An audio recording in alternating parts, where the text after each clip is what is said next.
10, 11, 12, 13, jump, 14, all right, 15. Well done. Our rest time starts now. Our rest time starts now. Breathe in and out, in and out. Right, right.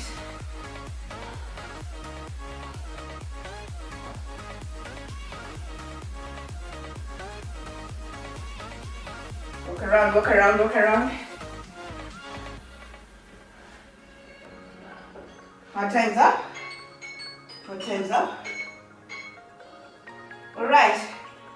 Let's go for the next set. Let's go for the last set. 1, 2, 3, and go. 1, 2, 3, 4, 5, 6, 7, 8, 9, 10, 11, 12, 13, 14, 15. Well done, well done. Our rest time starts now. Our rest time starts now. Breathe in and out. In and out. So the next workout we're going to do is mountain climbers and planks. Yes, mountain climbers and planks.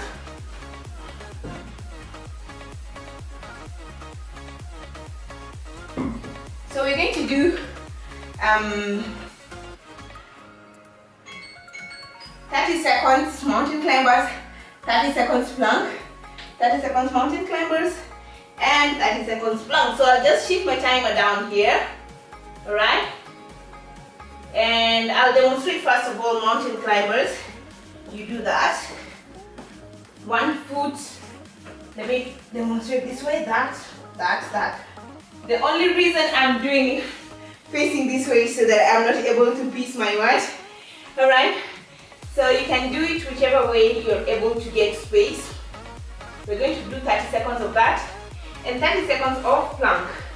So a good plank is where your backbone is kind of straight, all right?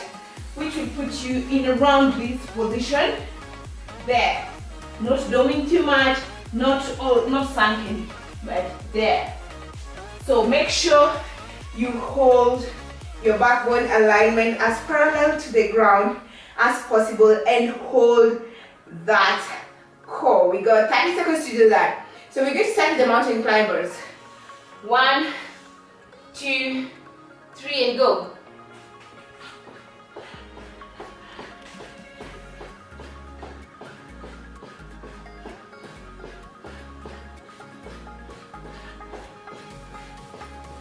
More seconds to go, keep going. 10 more seconds. 5 more seconds. Keep going, keep going. Time's up. Time's up. We're going for the plank. Are you ready? 1, 2, 3, and go.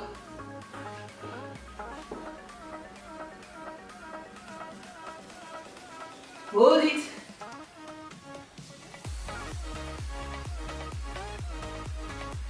We have 15 more seconds. 15 more seconds.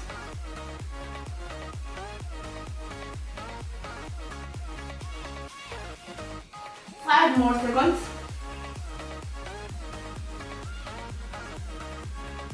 And time's up. Time's up. Well done. Rest time 30 seconds. We have a 30-second rest time. And 2 more sets to go. 30 seconds rest time.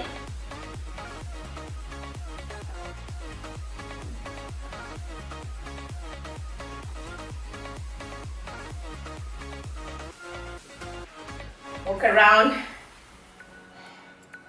10 more seconds to go. 5 more seconds. And time's up. Time's up. Mountain climbers. 1, 2, 3, and go.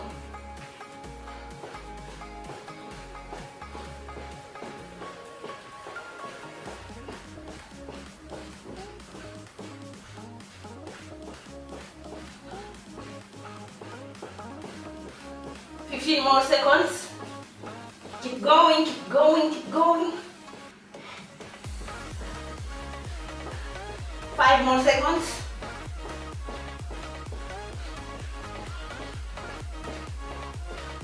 And time's up. Time's up. We go for planks. 1, 2, 3, and go. Remember, your back should be parallel to the ground.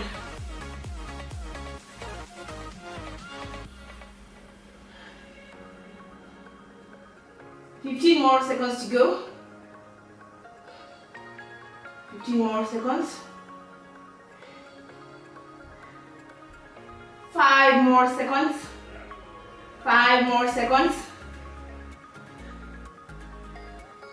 And time's up. Time's up. Time's up. Our rest time starts now. If you're doing this with me, definitely you are already sweating. You are already feeling it.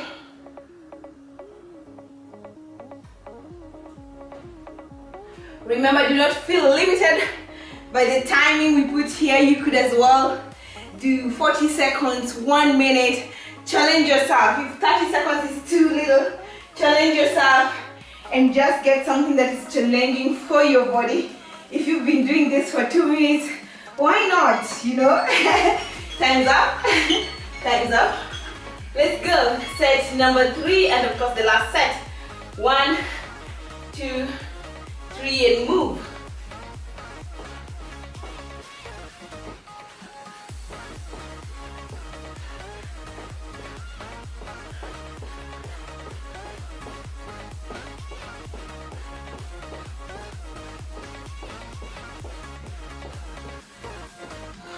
Keep going, 10 more seconds.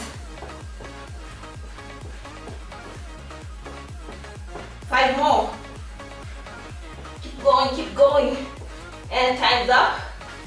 Time's up. Let's go for the plank. 1, 2, 3 and go.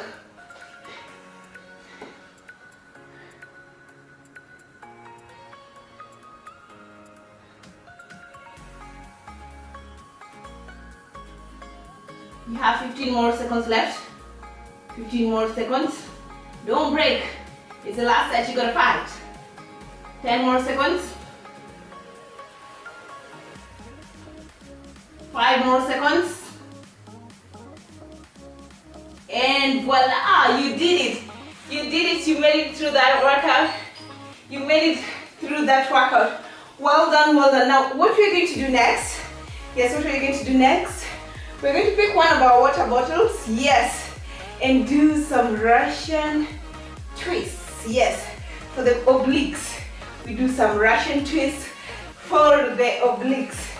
So if you're in a gym environment, you could as well pick some weight around there so that we can do this together. All right, we're going to do 12 on each side. So when you go this and this will be 1. We're going to do 12 times 3.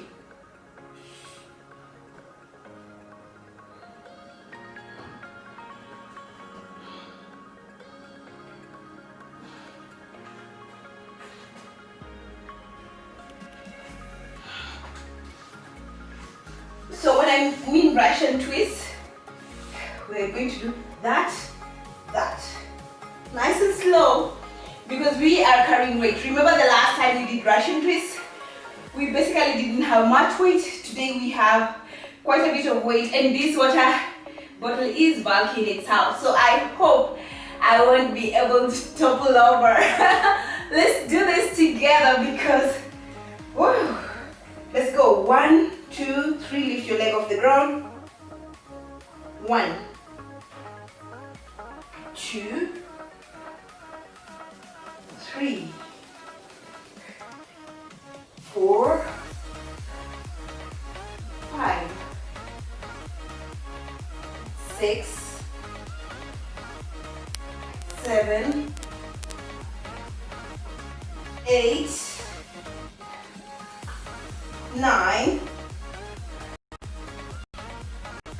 10, 11, 12. Well done, well done. If you did that with me, you made it. If you toppled over a couple of times, it's okay. It could happen to me, but we held on, right? So the next set, you just have to try a little bit harder to try and balance with your core. You're trying to lift those legs, and I know they're a bit wobbly from the mountain climbers, but that's the whole point, so that you shift weight from your legs and it moves to your core, right? So that you can hold with your core. We have 5 more seconds of rest. 5 more seconds.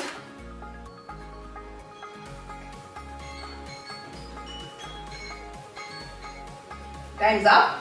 We're going for our next set. Next set. Pole pole, slowly. So you hold this here, then gently lift your leg up. 1, 2,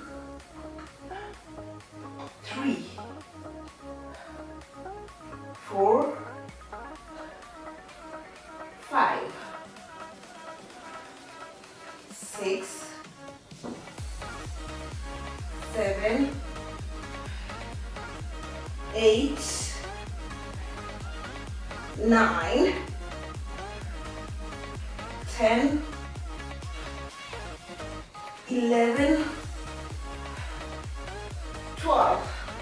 Well done. Well done. You have 1 more set of that.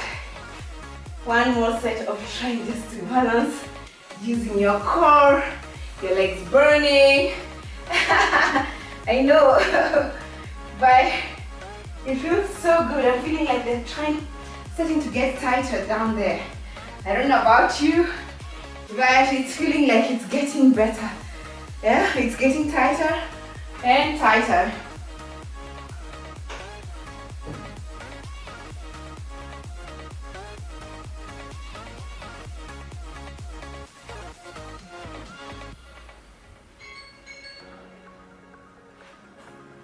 Set number 3. We're going for set number 3. Last set. Set number 3. 1, 2, 3, and go. 1, 2, 3, 4,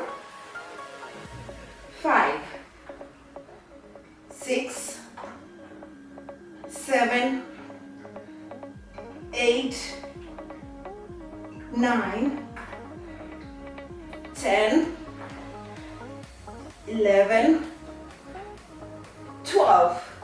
Well done, well done. If you completed that workout with me, clap for yourself, because girl, that wasn't easy, but every bit of it is worth it, right? So I'm going to demonstrate the next workout. We're going to do bicycle crunches. So let's put this on the side as we rest. We're going to do bicycle crunches. We have 5 more seconds to go. And time's up. Our time's up. Remember, you're watching us here from Tizi Nyumbani. My name is Evelyn Wala of Vival Health and Fitness. You can check us out on Instagram, Facebook, or Twitter as Vival Health and Fitness. Meanwhile, I'll demonstrate the bicycle crunches, what we're gonna do. So we're going to do that one. All right. Then we do one on the other side. Are we together? So we're going to do 10 of those.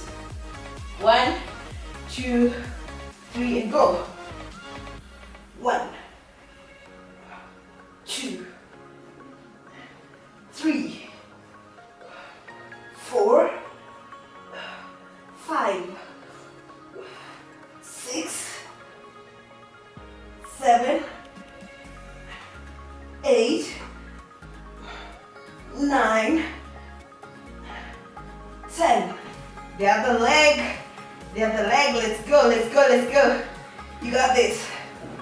1, 2, 3, and go. 1, 2, 3, 4, 5, 6, 7, 8, 9, 10. Ooh, that is quite something.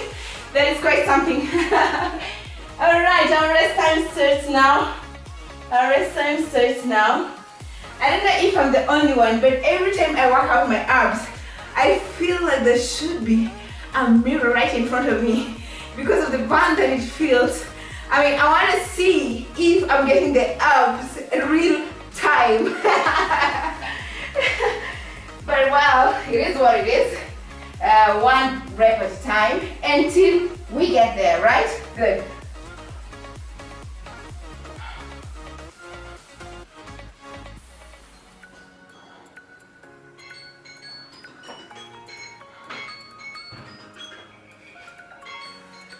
Let's go for set number 2.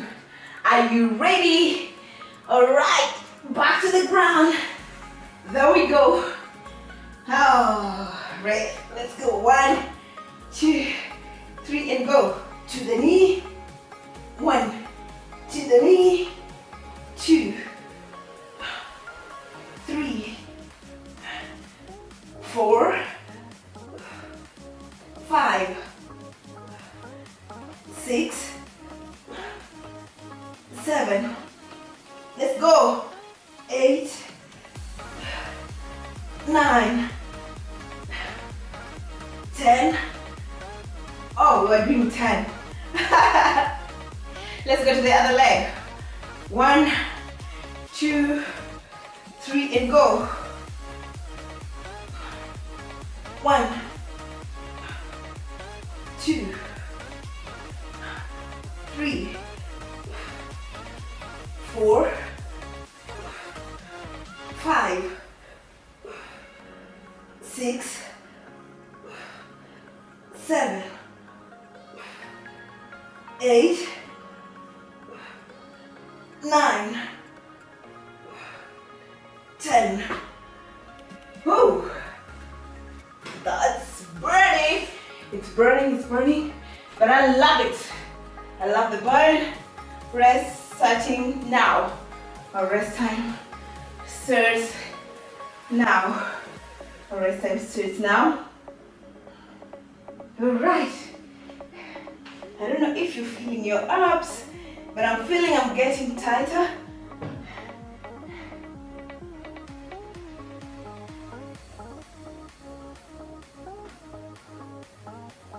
Five more seconds to go. 5 more seconds to go. And our time's up. Let's go for the next set. The last set of that workout. Let's go. Let's back to the ground. Let's do this. My people. 1, 2, and 3. 1, 2, 3, 4, 5, 6, 7,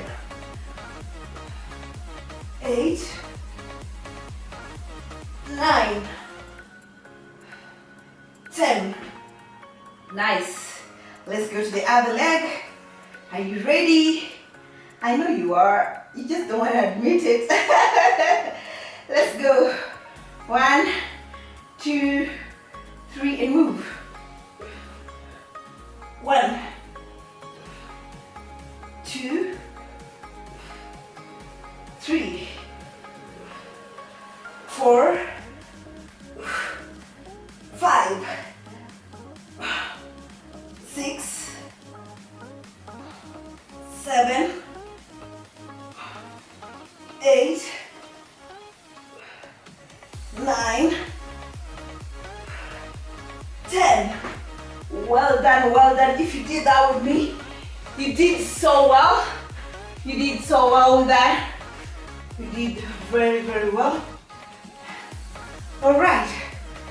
Well done. Our rest time starts now. Walk around. Walk around.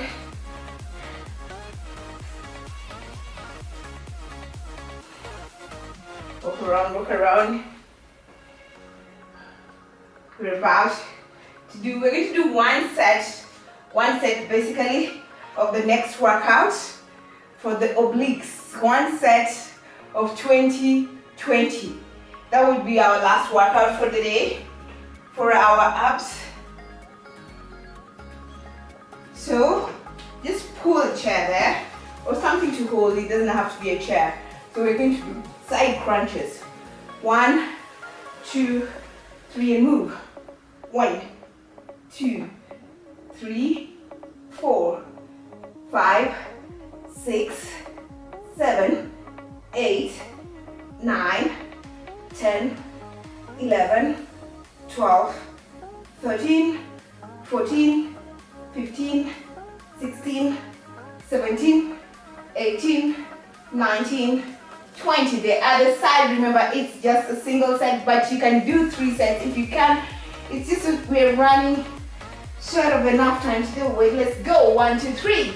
1, 2, 3, 4, 5, 6, 7, 8, 9, 10, 11, 12. Keep going. 13, 14, 15, 16, 17, 18, 19, 20. Now, here's the deal.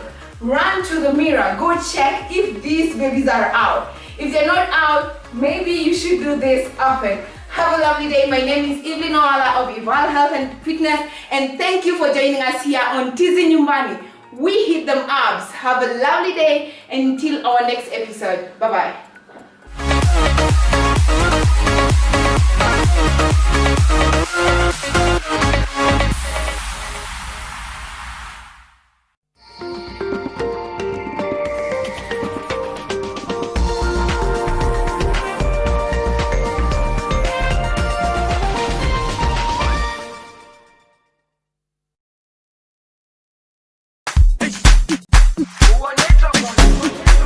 Jerusalema ikayalami ilondoloze uhambe nami. NTV brings you loads of exciting shows to keep the young ones busy as they learn. My name is Mary. What do you like to do, Mary? I like to dance with you. Let's dance! Kipi kikusi chako. Kipi tiku shiki. Kipi kikusi chacho. It's okay, you find a way, just use your brain. Cool. We may be young, but we are so strong. Tune in every weekday from 9 a.m. and Saturday from 7:30 a.m. We may be young, but we are so strong. Finding meaningful stories takes more drive and passion. Fathers' involvement in maternal and reproductive health is slowly becoming a game changer. Getting to the truth takes more determination.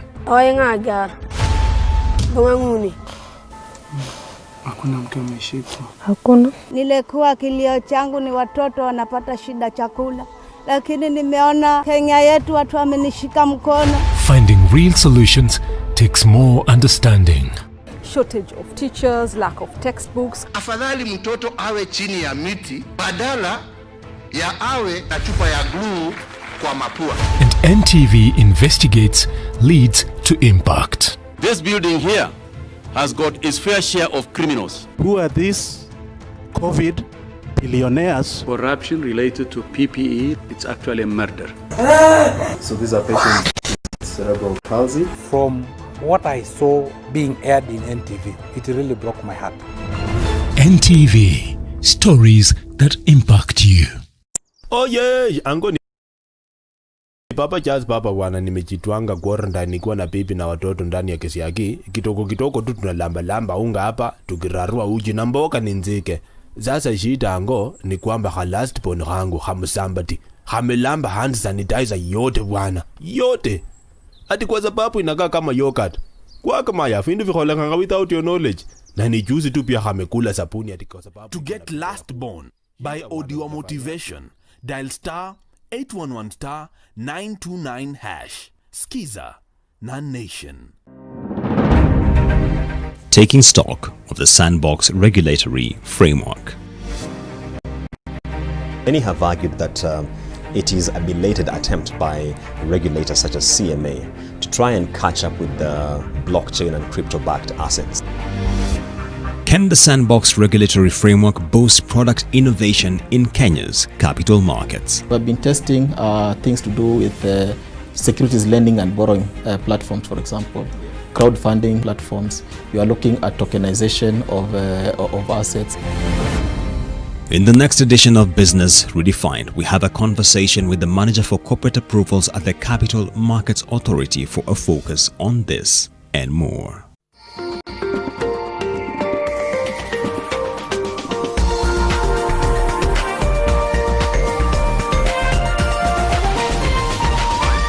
This is NTV.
Good morning, East Africa, and thank you for joining us on this journey in which we keep exploring the various dynamics of your world. And now they say a happy employee makes for a happy employer.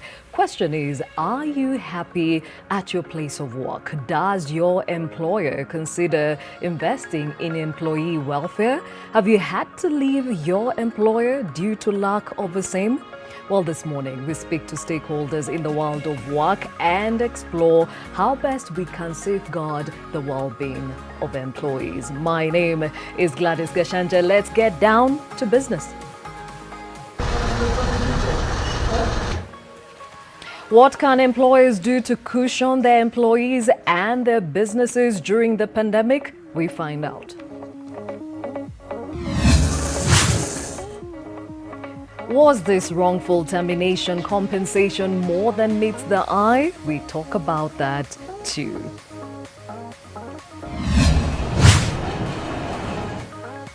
A Hong Kong workers' union says the airline's workforce was fired because of politics and not the pandemic.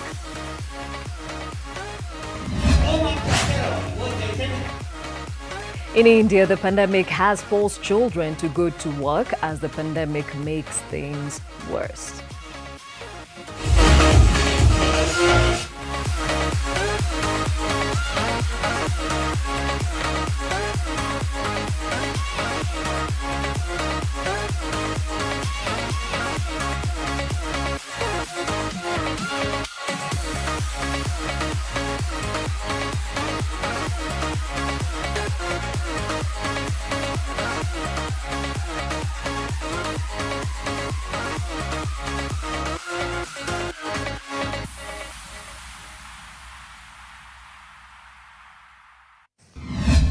Thank you for joining us on this broadcast. As I mentioned, we are focusing on employee welfare. So our question of the day to you is, have you ever been fired unfairly? What happened, and did you seek any legal help? Would like to hear your experiences. That hashtag New Normal on our social media platforms, and do remember you can reach us on that number at the bottom of your screen with your text messages. But before we get to all that, let's take a look at the numbers as they stand this morning in as far as the effects of COVID-19 around the world is concerned. And this morning, 43,776,586 confirmed cases globally. Out of that number, 32,179,652 have totally recovered from the same, and unfortunately we have lost 1,164,515 people to COVID-19 around the world. Now take a look at some of those numbers in as far as the Kenyan scene is concerned. I had it right here, but it seems to have disappeared. But then again, we shall keep you updated on the numbers of the same as and when we receive them. For now, let's take a look at some of the stories making headlines this morning. And Cameroon was in shock on Sunday after a massacre at a school in the English-speaking southwest of the country, which the government has blamed on separatist militants. I lack words to express the feeling I had when I saw the corpses of these innocent children. Like a father, I think I would not have remained indifferent when I saw their lifeless bodies lying in the mortuary. Even from the school itself. Oh, it was a sad situation. United we stand, divided we fall. United we stand, divided we fall. So let us be united, Kumba people, and take away anger from our society. Yes, they are our children. We are ready to receive them back to town as good boys and girls so that we can collaborate together with them. But not this kind of activities. Elsewhere, the backlash against President Emmanuel Macron's comments on Islam intensified Sunday, with Turkish President Recep Tayyip Erdogan again urging him to have mental checks and protests in Muslim-majority nation. Now speaking after teacher Samuel Paty was beheaded for showing caricatures of the Prophet Muhammad to pupils in a lesson on free speech. Earlier in this month, Macron vowed France would not give up cartoons and said Paty was killed because Islamists want our future. But President Erdogan has urged Macron to have mental checks for treating millions of members from different faith groups this way, comments which prompted Paris to recall its envoy to Ankara. Relations between Macron and Erdogan have become increasingly strained over geopolitical issues ranging from a Greek-Turkish maritime dispute to the conflict between Armenia and Azerbaijan.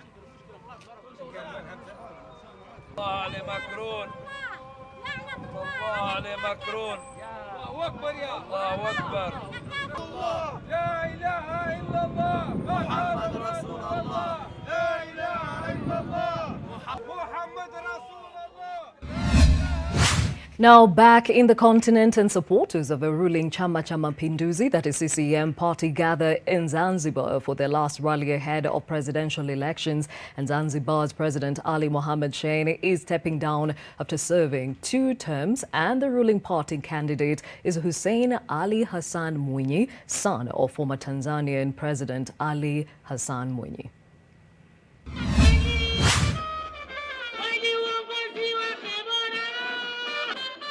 Tunategemea mabadiliko makubwa sana hata katika sekta ya uchumi, katika sekta za ajira. Kwa sababu mheshimiwa ameshatuelezea kwamba katika mambo ambayo amevipa kipaumbele ni swala la ajira kwa vijana, na hicho ni kilio kikubwa hasa kwa sisi Wazanzibari ambayo tumekuwa tukilia kwa muda mrefu sana ukosefu wa ajira, na yeye katuahidi kwamba ataboresha katika sekta hiyo. Kwa hiyo tunategemea mambo mazuri sana katika kila sekta na hasa katika kukua kwa uchumi wetu wa Zanzibar. It's because ACT, they just started many years ago, but we didn't see anything what they can do. They just promise us that they don't do nothing. But for them, like the previous president, he promised us he can just build the road, we see it. He can just build the hospital, we see it. And he can just build the schools, and we see it.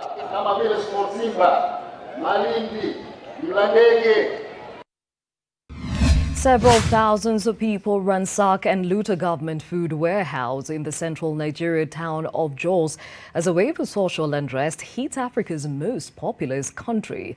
Now, in Nigeria, after looting hit Lagos and Ede in the country's southwest, crowds of people raided a warehouse in Jos, storing supplies that were meant to be distributed using or during lockdowns imposed to control the virus pandemic.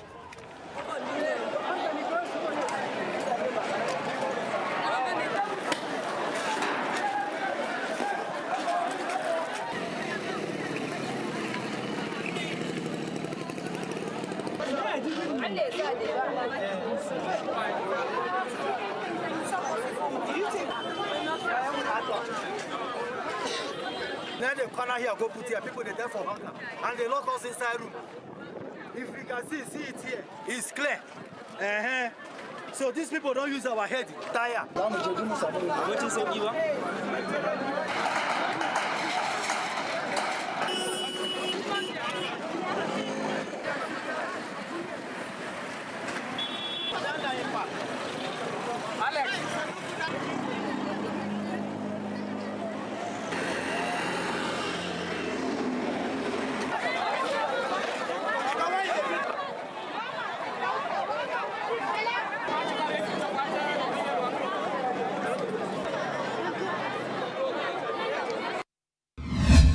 Where 3 decades after the fall of apartheid, the murder of a white farmer manager has laid bare racial frictions that persist in a South Africa weighed down by the triple challenges of rampant crime, unemployment and inequality.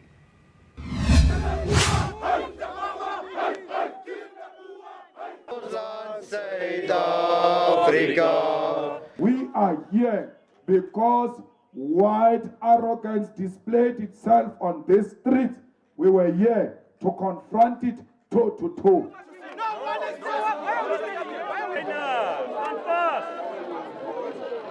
The demographics of our farming community is still predominantly white for historical reasons. But there are an increasing number of emerging black farmers, and I include colored and Indian farmers in that broad category. And of course, the workers on farms are predominantly black workers. Where were you when I'm drunk? Where were you?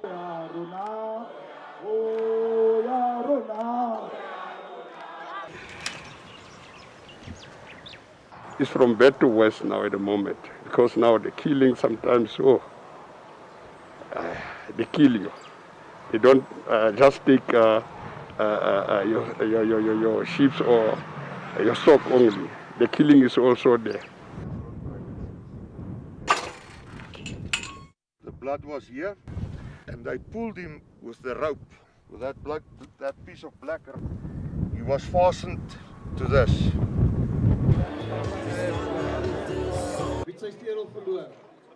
We are not here to talk.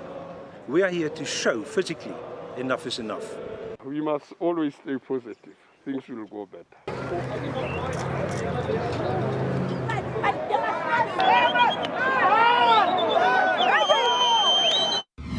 Back home and to the focus of our conversation this morning. If I gave you a shilling, what would you do with it? Can you buy anything with it? Well, the Labour Court gave former Principal Secretary in the Youth and Gender Affairs Ministry, Lilian Omolo, 1 bob as compensation for having been unfairly dismissed from her job following the NYS scandal. Now, the former PS has been in and out of court seeking to clear her name and get access to her accounts that the court believes to hold the proceeds of crime. The 1 shilling awarded by the court may be all she can access, as Charity Mwangi reports. The cold sound of a shilling is what is expected to hit the account of former Youth and Gender Principal Secretary Lilian Bogo Omolo. After a spirited fight in a Labour court case, this is all Lilian Omolo will take home. While the judge appeared to have agreed with her that her dismissal from office was unfair, the court ruled that she receives nominal damages of just a shilling. So much for all her troubles. It is likely that her expenses in legal fees will have to be settled from other sources. It is the view of the court that while Omolo suffered a legal wrong, there was no actual financial loss. Omolo's woes began in 2018 when she was accused of being part in the infamous NYS scandal that saw the government lose at least 1.8 billion shillings. Alongside others, she's said to have benefited from unlawful allocation of tenders to mysterious companies. She was also accused of making cash deposits worth millions of shillings in bank accounts belonging to her children within months after the theft of funds at NYS was made public. During her trial, Omolo complained of multiple health complications, which was seen as her attempt to escape remand. By Article 229 of the Constitution. Her defense in the case was that the money she had accumulated was from her thriving agribusiness venture. She even shared pictures of her horticultural farm and invited the court to make a tour. This request will be rejected by the judge, saying, and I quote, "In my view, a site visit to a farm to establish whether or not such a farm can be the source of large sums of money deposited in bank accounts kilometers away would really be to chase after a mirage." End quote. In April this year, Omolo was dealt with yet another loss after the High Court ruled that she forfeits 33 million shillings to the state. Justice Mombi Ngugi ruled that the former PS had failed to explain the source of the funds, believed to be proceeds of crime. Her accounts are currently frozen as Omolo continues to challenge this ruling and also to fight corruption charges in the NYS scandal. One thing is for sure though, she gets a shilling for her trouble. Charity Mwangi, NTV. So 1 shilling, was it fair or not? We shall be talking more about some of those circumstances that we find in our workplace. But before we get to it, let's get to know those that will be helping us figure out this conversation. And that is George Masese. He is the acting head of legal and industrial relations at the Federal of Kenya Employers, that is FKE. Thank you for your time. We're also joined virtually by Jacqueline. Actually, she's in the other studio. Jacqueline Akelo, who is a labor and employment lawyer. Thank you for your time. And of course, we have Raymond Modama, who is the head of people and culture at ALN Kenya, and they are better known as Anjawal and Kana. Thank you for your time, lady and gentlemen. And I'll start off with you, George. I mean, this is one conversation that is a very, it hits home because we've all been an employee one way or another. And I think it's important that we actually define what is employee welfare. Thank you, Gladys, for having me in your studio this morning. Employee welfare basically is what is paid or what is given to an employee over and above the basic wages, of course, that you have agreed. Remember that in an employment setup, there is a document called employment contract. So the Employment Contract basically provides, or rather if you look at the Employment Act, it provides for the basic minimum terms that an employee should enjoy while at work. But over and above that, then it becomes a part of a welfare to that employee, so that he can actually develop himself intellectually, emotionally, you know. Yeah, so that is basically, in simple terms, what we refer to as employee welfare. Okay. Yes. All right, let's bring in the person in charge of people and culture, and this is Raymond Modama. What are some of these welfare facilities that George is talking about? Thank you. Thank you for having me. So the issue of welfare is very, very important for any employer to have with employees. So the different welfare initiatives that an employer can have within the organization, and this varies from additional leave days over and above the 21 days that is stipulated by law that takes care of employee welfare. You have things like compassionate leave, that is part of employee welfare. You have additional things like free lunch, that's part of taking care of an employee's welfare. You can talk about things that I summarize under heart share. Those are things that an employer does over and above the contractual obligation between that employer and the employee. So those are things that, in my opinion, actually begin to differentiate from one employer to another. So they can be varied. I mean, you see employee welfare initiatives ranging from giving gifts to employees on their wedding day, when they get children. That's part of employee welfare. And these are the things that create that unique psychological bond between the employer and the employee. Okay, now there are different types of employee welfare, and I think let's bring in the legal mind in this conversation, and they're categorized by the law or by the will of the management respectively. What are these, Jackie? Thank you very much, Gladys, for having me. Now, when you talk about the welfare of employees, the Employment Act provides that there are certain minimum terms that must be met by every employer in an employer-employee agreement. We're talking about a contract of service, where this is a permanent employee as opposed to a contract for services. Now, some of these welfare benefits would include statutory deductions payable from the gross pay of this employee, such as NSSF and NHIF. Now, we do know that a happy employee is an employee who delivers, and therefore some of these are actually obligations pegged on the employer and not on the employee, just to make sure that these are actually met at source. Okay, and I was reading up on there are those that are categorized as intramural and other extramural, which means inside the workplace, and those outside the workplace. What are these? Now, when you talk about intramural versus extramural, employees have the right to be unionized. Now, some of these extramural benefits include benefits that accrue from collective agreements signed between employers and trade unions. Now, you would find that in a sector which has unionizable employees, that in the collective bargaining agreement, there are certain perks that employees who subscribe to these unions enjoy, such as better medical cover over and above what is stipulated as the minimum by law, such as transport benefits, housing allowance, and so on and so forth.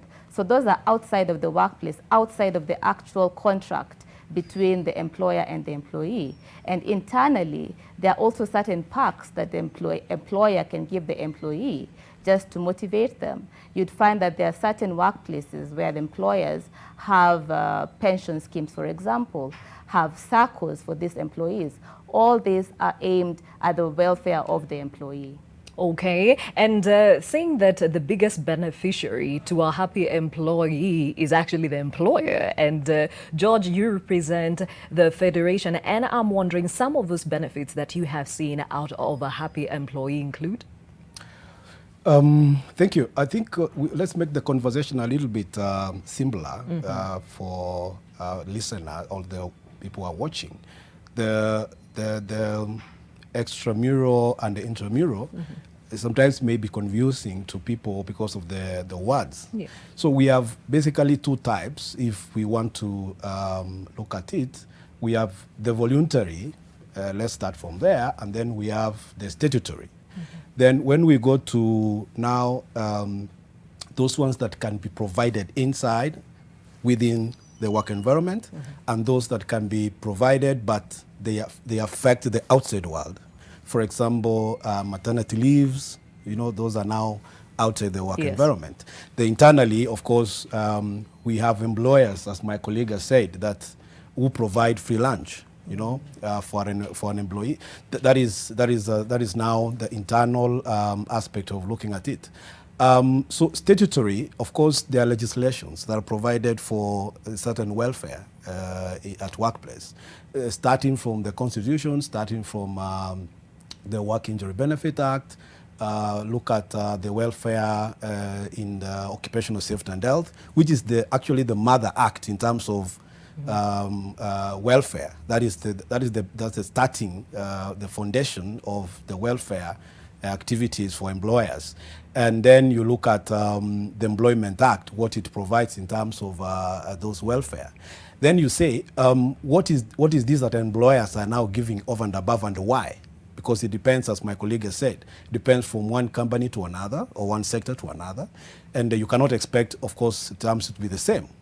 Now, some of these benefits, like, for example, if we talk about maternity leave, we've seen most companies are providing more than 3 months. They are providing 4 months maternity leave, which is with full pay. The minimum is 3 months. Of course, there's some politics around the maternity leave and how it came, and our employers were also supposed to benefit from that. But of course, it becomes now part of a benefit that, for example, lactation rooms. It's a law now that you should have a place where mothers should go and breastfeed so those are statutory provisions, but they are not part of basically what you are doing, because initially, if you look at the history of industrialization, it was not part of the employer really to provide for an employee a place where they can do that. But now with the development and advancement of social rights, we've seen basically employers coming in to say, look, if I don't provide for my employees, then do I expect productivity? They have tested, and research has been done to establish that whether these benefits, when they are given to employees, do they really bring back the benefits? Is there a return on investment on this? Of course, others have argued to the contrary, but to be honest, and what I've seen, because I've participated in many collective bargaining agreements in this country, I've seen many welfare activities and facilities provided by employers, and I've seen a positive change in terms of how employees really attach themselves to that company, how they offer their services. So you could see that it is not only the employee who is benefiting, but the return on investment on those benefits actually is the employer who is benefiting, basically. Because if the employer was not benefiting, then he could not be having an extra, because you do costing for that benefit. Yes. And you ensure that once I give this benefit, I'm able to sustain this benefit for a longer period. So that you don't give a benefit today, tomorrow you remove that benefit. So therefore you kill the morale of those employees, and then you have a high labor turnover from your company and all those things. So those are negative issues. So once you give, you must have a very clear managerial decision and a costing effect that you'll be able to maintain that welfare facility or services that you are giving your employees. Okay, and Jacqueline, I'm curious to know, what are the minimum standards, for example, in the workplace? Should every employer provide perhaps water, sanitation, tea, stuff like that? What is the minimum standards?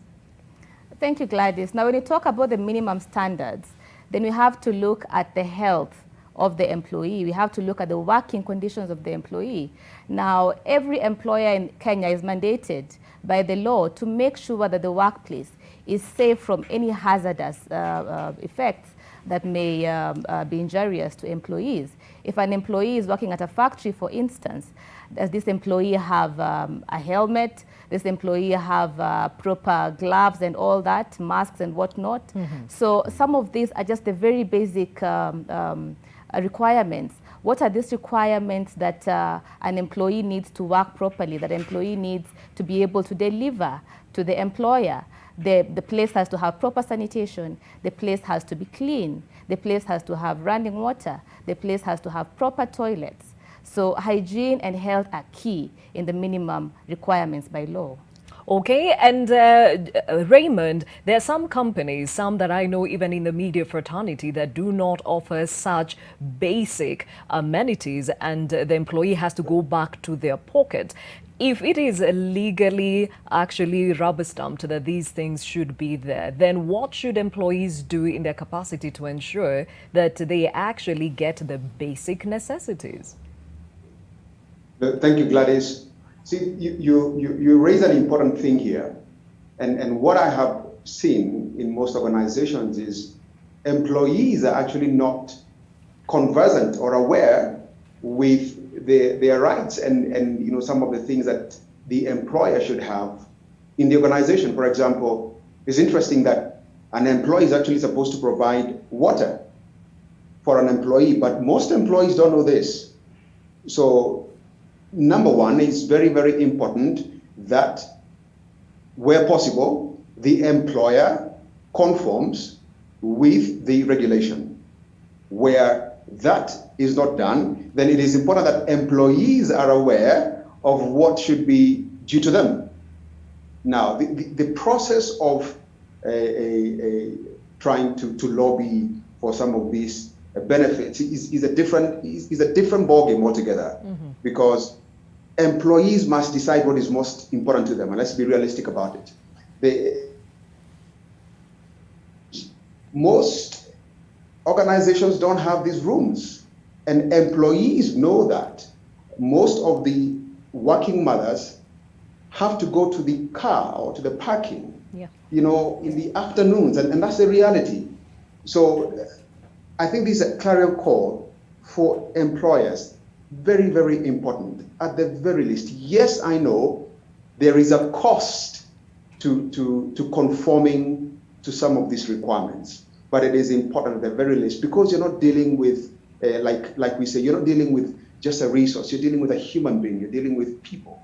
It is very, very important that you treat them right. The whole process of negotiating and discussing with an employee is a different thing, and one that is very, very sensitive. And I guess this is a case, Gladys, for human resource managers, because these are the individuals that are almost, you know, stepping in between the employer and the employee. They understand what the law says. They understand what the employees need, and you know, they are and should be the people that should be agitating for proper employee benefits and welfare.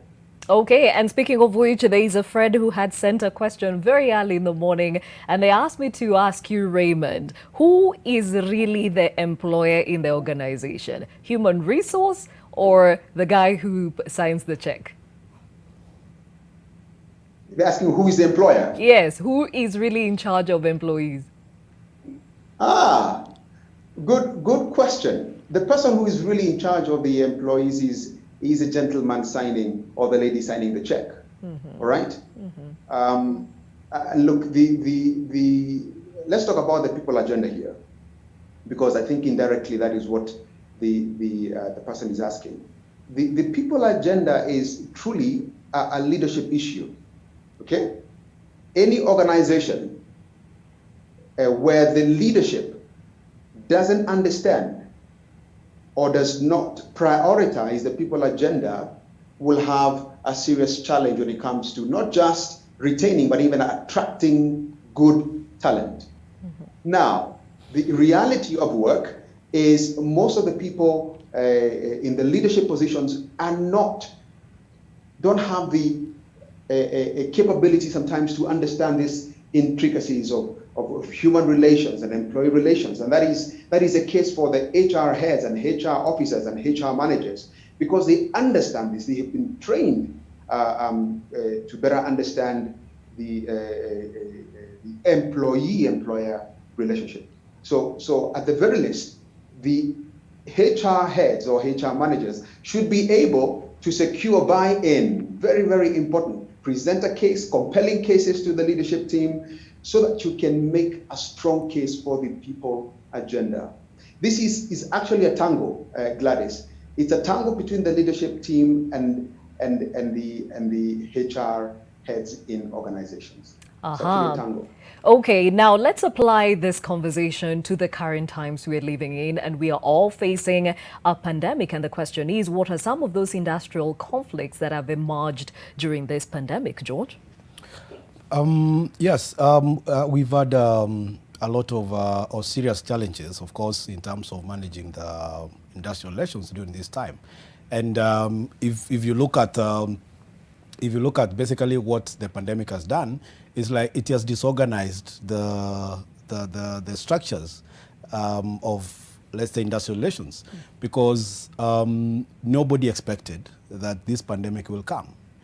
And when it came, actually the leadership of the Federation of Kenya Employers and the KOTU decided, like, if we don't come up with a certain structure of ensuring that the welfare of these employees is well taken care of, there is a likelihood that employers who may not be able to make decisions instantly at this particular time because there was nothing guiding them, then there is a likelihood that there were going to be many disputes arising out of this pandemic.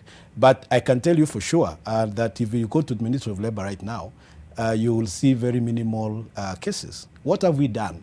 Or what did we do differently as a federation and the KOTU and the Ministry of Labor? We decided that we come up with a document we call the Memorandum of Understanding. And in that memorandum, basically, it's looking at the welfare of these employees. You know, the pandemic is not recognized in law. It's not in the occupational safety and health. So then, how do you treat a sick leave? If somebody is infected by the pandemic, what happens? And so that's a challenge to an employer. And of course, I've received so many questions about that. And what has been my answer? My answer has been the social partners agreed that they treat this as a sick-off. And therefore, that is an extension of that welfare to really address that aspect of the gap that is there at the moment. And looking at, let's say, unpaid leave. You see, we don't have unpaid leave in law, all right? But what did we do? We said, yes, there should be unpaid leave, but then we must have flexible working times. Then we said, if you can be able to, you then extend, pay employees what we call a stipend, at least to assist them. Pay employees house allowance, at least to assist them. So during this period, employers and employees, of course, and what we told them is, look, don't make unilateral decisions. There's what we call workplace democracy, and there are structures. The Employment Act has provided that very well, and the social partners have provided that very well. The ILO conventions and recommendations have provided that very well.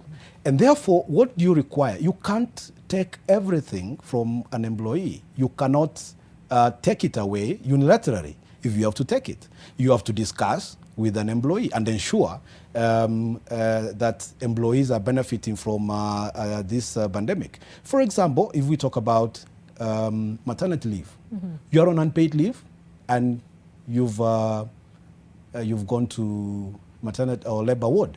What happens? So the conversation has been, what is the welfare that an employer should extend to employees? And I can tell you with a very practical examples that most employers, what they have done is that an employee who is on maternity, who is on unpaid leave at home and happens to go to labor ward, that is maternity, is actually brought back to maternity leave, and therefore is either paid the full salary or is paid a half salary or a certain amount if he was not being paid anything. So that now this cushions that employee from other effects, right? So some of these things, of course, these are the disputes that you expect to arise during this period. And I've seen most employers who are unable to understand, maybe asking, if the Lord does not provide, then why should I? You know?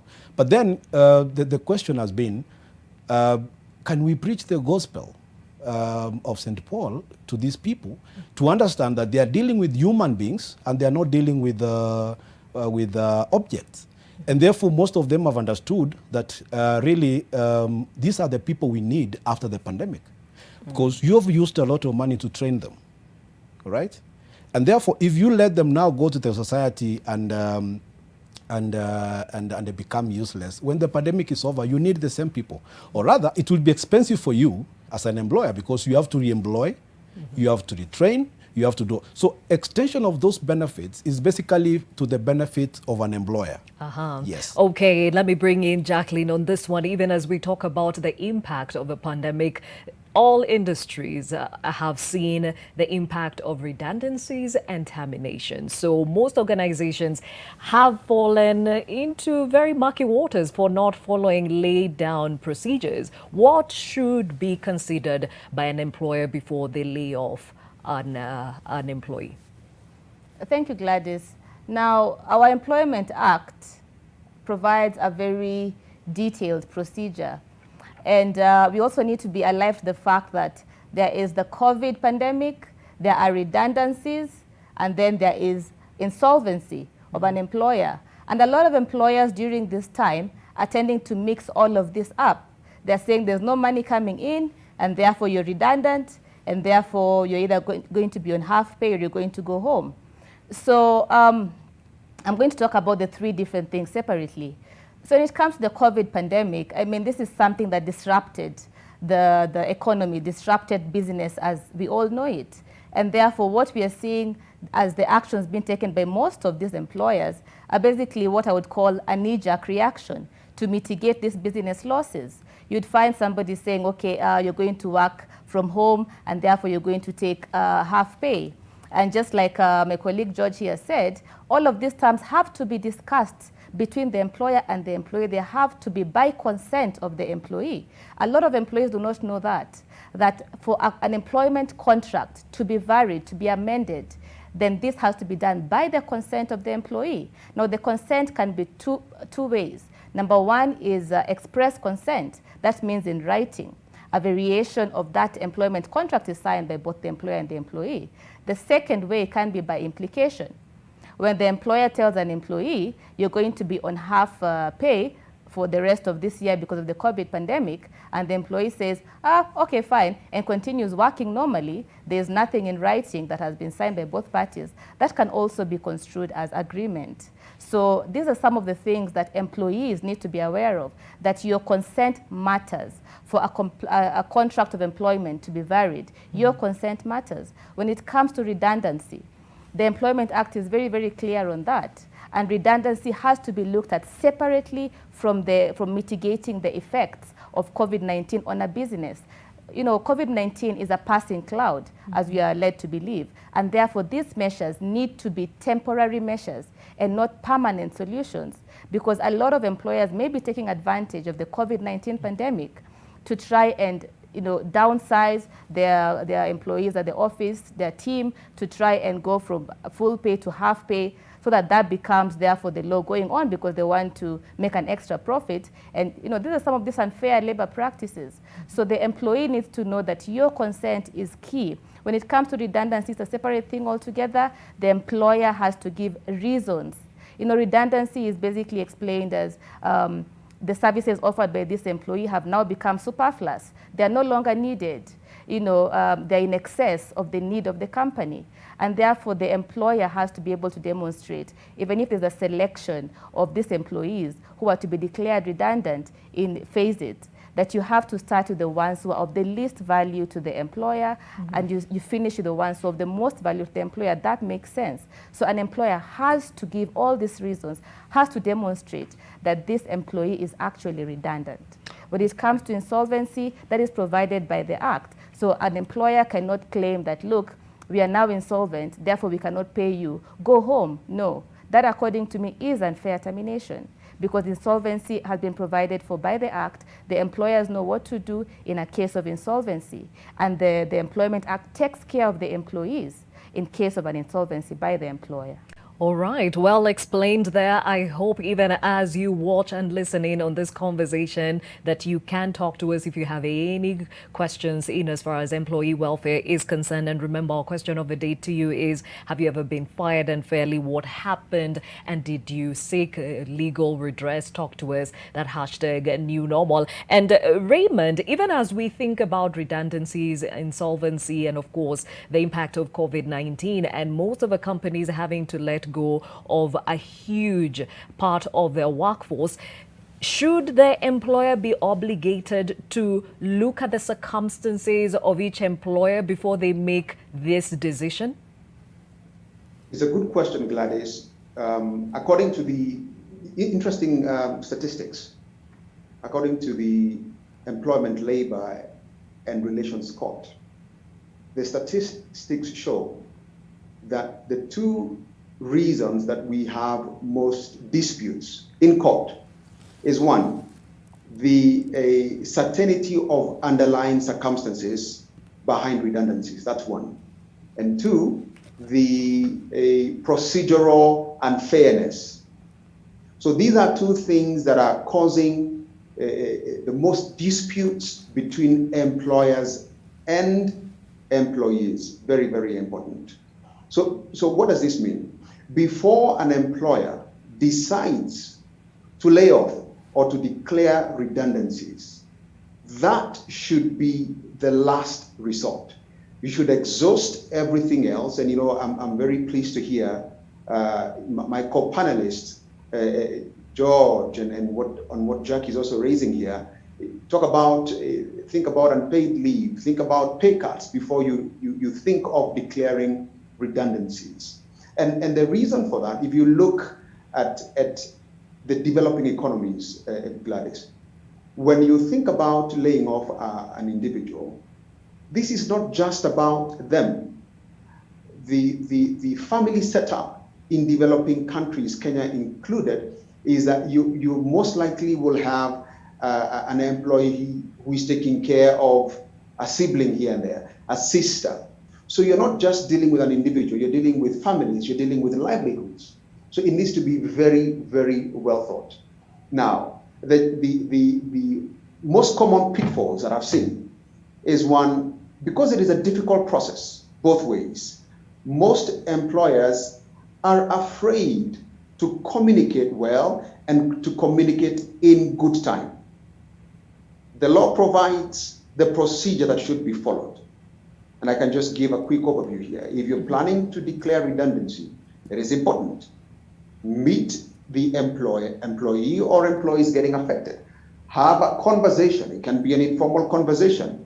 The law provides that before you do that, before you declare redundancies, it is important that you issue a notice of an intention to declare redundancies, at least 1 month before.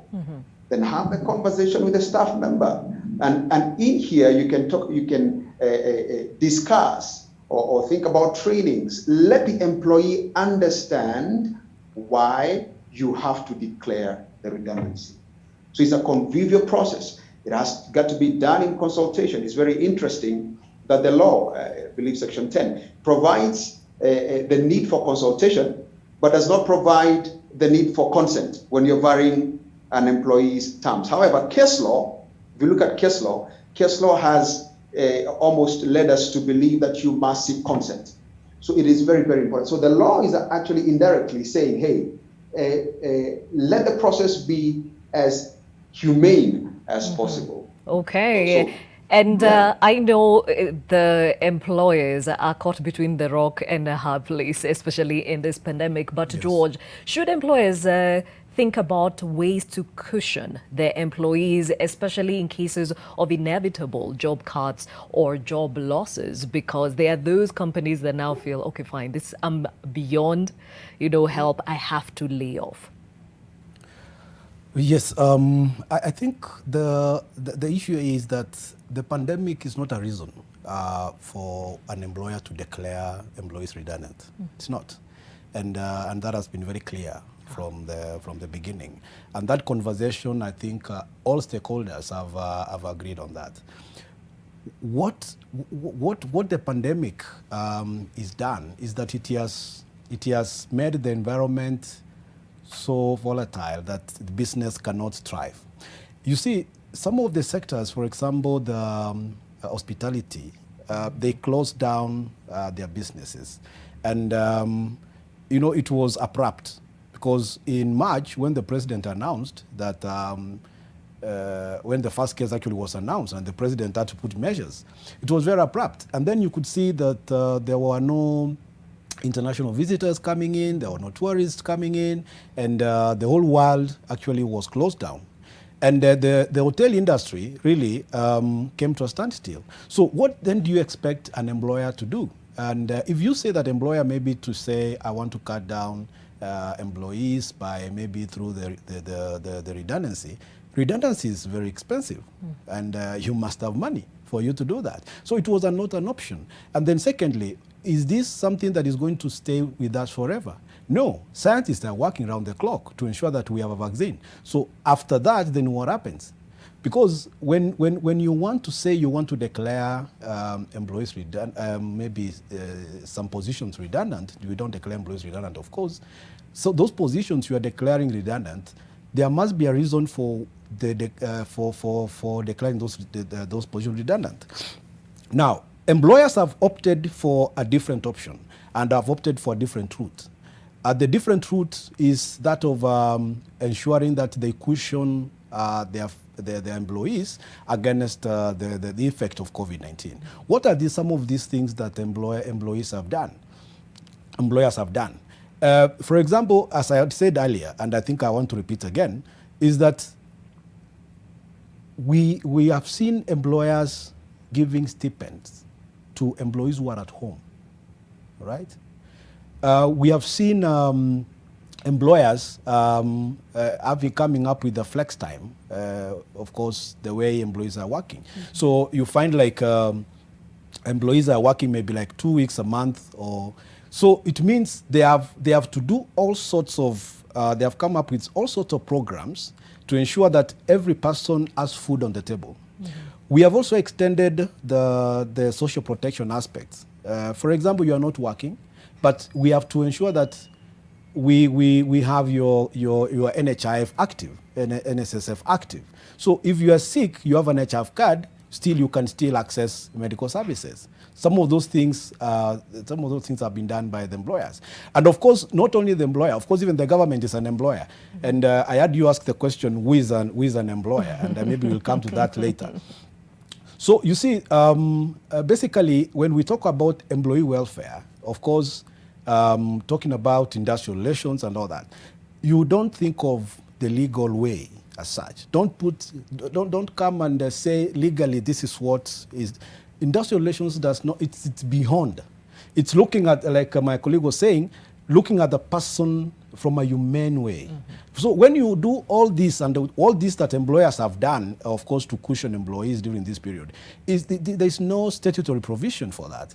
But they have done it out of their own goodwill, of course, to ensure that they cushion. That is the little they can. I mean, they could have done better if they could, but I believe that employers in this country have really done enough to employees, and I'm happy that I've not seen many disputes, and the reason as to why is because employees have come to appreciate that this pandemic has really hit the economy so hard. And we all need to come out of this pandemic together so that we don't kill the companies. Okay. Of course, there's a certain issue. You were talking about the issue of my colleague Ambolo was talking about insolvency.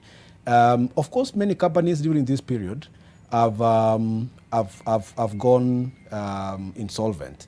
But then what is the remedy? The remedy is there, but the legal challenge is also there. We have, under the Employment Act, we have insolvent part, which now deals with when an employer is insolvent, then what happens to employees? There is a leeway to access, or there's a framework where you can access some money from NSSF. But up to now, the stakeholders have not come up with rules and regulations on how to cushion employees during that period when an employee is insolvent. So I think that is a big challenge. And going forward now, I think we need to have a very transparent conversation with every stakeholder to ensure that in future our employees, who are the workforce, who are the ones behind this economy running, that they are not really affected so much as they have been affected this time. Okay, and Jacqueline, you talked about most of the disputes being as a result of ignorance, both from the employees and the employers. So let us know what are the legal measures that safeguard both employee and employer, especially in that contractual agreement. Thank you, Gladys. Now, we start with the Constitution, because we have Article 41 of the Constitution that gives rights to employers, rights to employees, and rights to trade unions and organizations of employers. Now, when it comes to an employer, this is the person who's actually creating a livelihood for his entire staff. So now how can he be protected? In as much as you're going to come to the employee, who a lot of times people believe it is the employee who needs protection. The employer also needs protection. So there are certain measures that an employee can take against an employer if they feel, for example, they have been unfairly dismissed and that kind of thing. Now, for example, the Employment Act would provide for the procedure that if in terms of maybe summary dismissal, where there's gross misconduct, it gives some leeway for the employer in protecting their business. It gives leeway for them to summarily dismiss an employee. There are certain grounds given, for example, coming to work drunk and not being able to perform your duties, insubordination to your superiors at the workplace, and that kind of thing. So it's not only the employee who is protected, and also the employee is protected in that. Section 10 of the Employment Act talks about the minimums that an employment contract should or must have. And it provides that the employment contract must provide for the gross salary. This gross salary should actually be in conformity with the minimum wage regulations and laws of the country.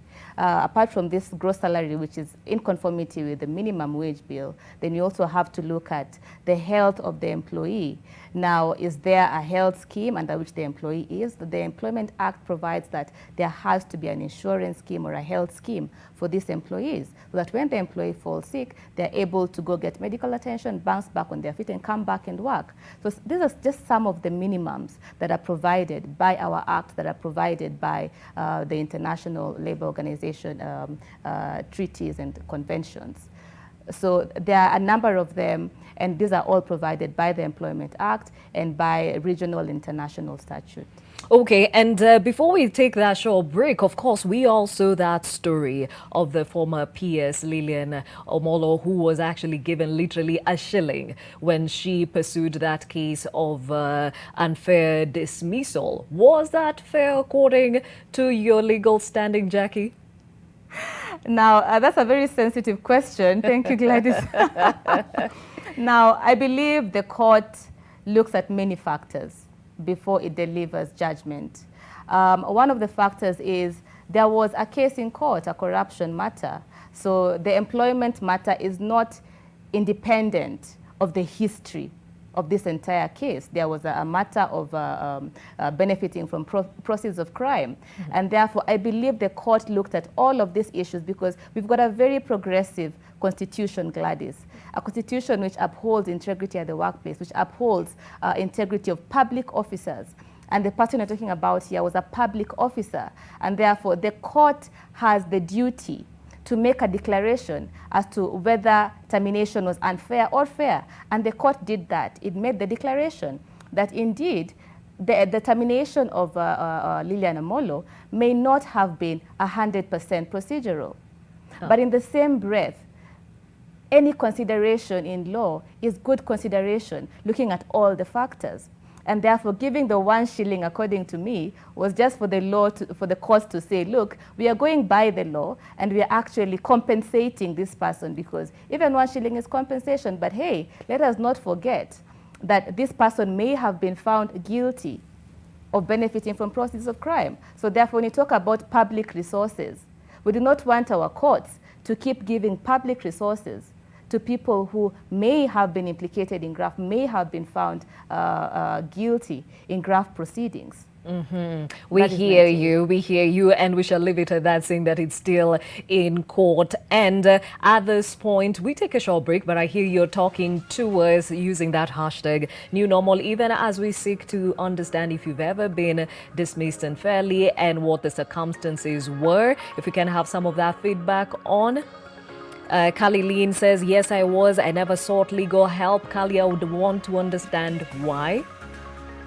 Moses Gashoki says, yes, mjengo, unaamka kwenda kazi, unaambiwa yako ilisha. Moses, we hear you.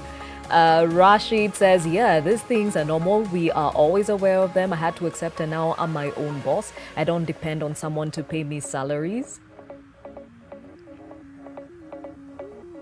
Arab Cheptek says, I haven't, the company is not ready to even clear me. Just playing games here and there. I haven't resorted to legal action, but I have a timeline. If they don't, I will go for it. Orina Musa says, yes, during the COVID-19 pandemic, many people were fired unfairly, even when they had an MOU with their employers. A lot of this coming up even in the discussion in as far as employees knowing their rights. Gracie Njesh says, too painful to talk about. We hear you, Njesh. Manu Udwar says, yeah, I was fired because I did not toe the line with the boss mistress. Actually, in the letter it was reflected, and he fired me from the heart, not head. I did not seek legality since it's a waste of time. I moved on. Well, what we're finding out here is that seeking legal redress is actually not a waste of time. It is a pursuit of your own rights. And we'll talk more about that right after this break. Stay with us.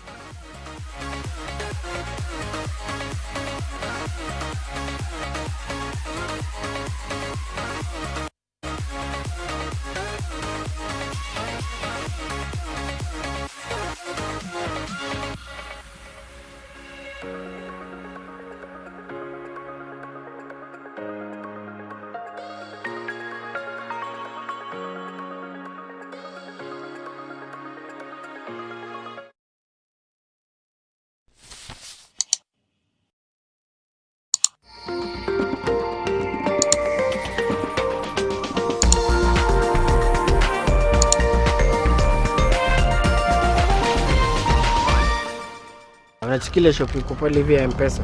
Ndio shop atatuchapelea usiku. Manze pole amekuwa missing. Nimemtafuta kila mahali simuoni. Paul ni mteja. Simekwambia story ni serious manze. Hajezi masimu. Wewe ni mwizi. Don't you dare.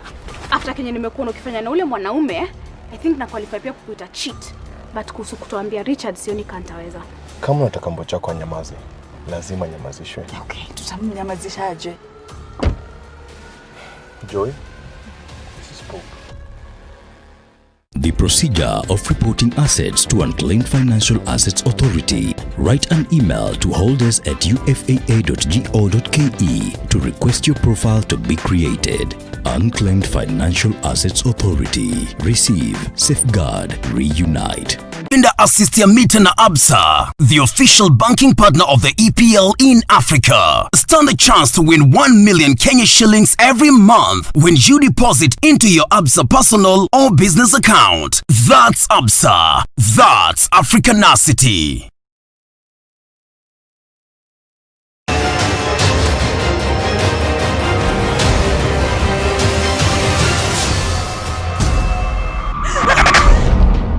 In prison, I thought a lot about you. This is not acceptable! Naina Rock! know you love milk, and now there is milk that loves you. With Gold Crown lactose-free milk, you can enjoy the richness of natural cow's milk without any of the digestion discomfort. Gold Crown lactose-free, milk that loves you.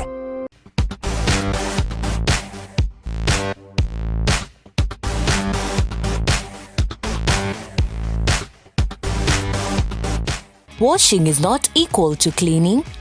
Cleasoft equals real clean. Cleasoft cleans not just the surface of the clothes, removing stubborn stains easily. Effective antibacterial agent goes deep into the fibers, removing 99.99% of the hidden germ. Congratulations! You are the winner!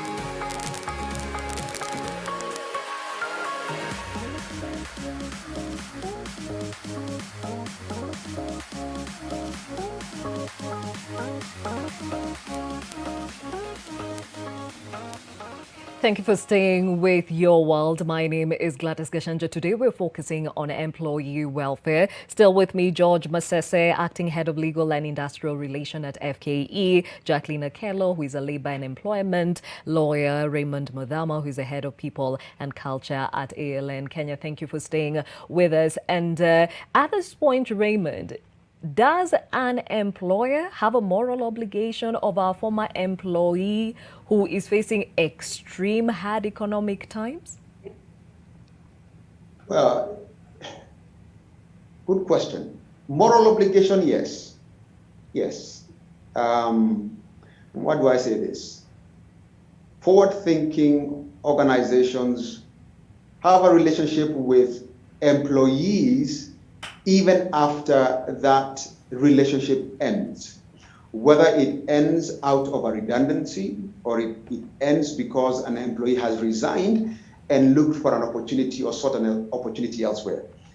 What am I talking about? I'm talking about alumni. Organizations talking about an alumni organization. So what that indirectly means is that the relationship between an employer and an employee does not end when an employee leaves the organization. So yes, there is a moral obligation. And some of the things that I've seen organizations doing, especially, it's interesting that we've had a lot of CSR initiatives from employers. But here's the thing. Before you think about CSR to the communities, think about CSR to the people who work with you or have worked with you and you had to separate with. So keeping close tabs with employees who have worked with you and have left is very, very important. Check on them. I mean, and I know organizations that have been giving a monthly food rations, a monthly food and an amount that is sufficient for a home and a family of 4 every month. And they have been doing this even for people who have since left the organization or who are declared redundant. I have seen that taking place. And that's very, very important because we do appreciate on one hand that employers have gone through a difficult time. That's a fact, especially during this time. And they've had to make very uncomfortable decisions. But the tide can change. And when things look up for employers, please consider, that's what we're saying, please think about the people who work with you. Rethink about the people who once engaged with you. 2, there is the issue of outplacement services. And we've talked about the moral obligation. Outplacement services is where an employer knows that, look, I can't keep you for whatever reason it is. It could be out of redundancy, it could be performance-based. But they say, look, the relationship between me and you may not be working, but I can assist you to get a job elsewhere. Now, Gladys, this has taken place. Forward-thinking organizations do this. You might have a staff member who is currently on a performance improvement plan, who you intend to declare redundant, but you take the time, ask them to polish up their CV. Then through the networks available, especially within the leadership team, please send out their CVs out there. Help them get jobs. You'll be surprised, Gladys, how many people have gotten jobs out of these benevolent acts by employers. So yes, employers have a moral obligation. Interesting perspective. Now, George, in the case of companies that have leeway to rehire, you know, some of those colleagues, when now they find their footing again post-COVID, or even as the economy opens, whom should you prioritize back on the workforce? Is there a parameter that actually considers this? No, there's no parameter really in terms of what you should consider legally. But the companies have their own policies, of course. And, you know, from the HR perspective, you can say that is the time to do screening and take the right people, because you must get the right people for the right jobs and people who fit into the culture of your organization. As my colleague has said about maybe, let's say, termination or redundancy or somebody on PIP and all that, you know, a termination or a dismissal is not a death sentence. And it's actually saying, look, you may not be able to work here because of the culture. It's not that you're a bad person. It's not that you can't perform. No, you can't perform somewhere else. You can. But here, it means you are not able to meet the standards that we have. You are not able to follow the rules and regulations we have. You are not able to fit into the workplace culture. So therefore, that's why we are releasing you to go and find another place where you can work. And that's why he's saying you should look for, you should send out CVs for these people to other places they can get jobs. And more so during redundancy, basically what happens is during that notification period and during the period that now you are discussing with employees, these are some of the things that employers usually do. You know, they try to do counseling, you know, psychosocial support to employees, financial literacy, because if they are going to get, let's say, a golden handshake, how are they going to spend their money and all that? So when you want to rehire these people back, people you have left, the guideline should be your policy, your culture at workplace, and the skills that you require. You just don't get in everybody. And I think, to be very honest, that's the best chance for an employer who is seriously looking at his business and wants to grow, should consider as a good opportunity. I want to be very honest to everybody here, that if you know that you want to rehire, then have a policy guideline and have some guidelines that you're going to look at. That's where the HR team comes in handy to assist the company.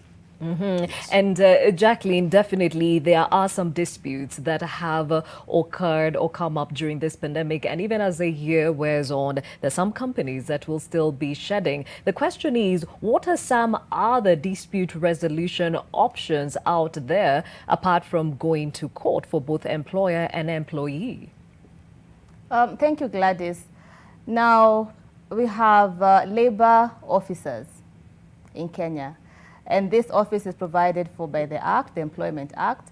Many people may not know this, but in every region there is a labor officer, so that before somebody actually runs to court, they may want to go to the labor officer to look at the disputes at hand and advise. Another avenue is alternative dispute resolution. I mean, it's all about social justice. It's all about the welfare of both the employer and the employee. We are not at war. It's about the two of them, you know, having dialogue, sitting down and discussing, so that the employer says, look, this has been hard on me in this and that way, and the employee say, this has been hard on me in 1, 2, 3 ways. Now, are we able to meet halfway?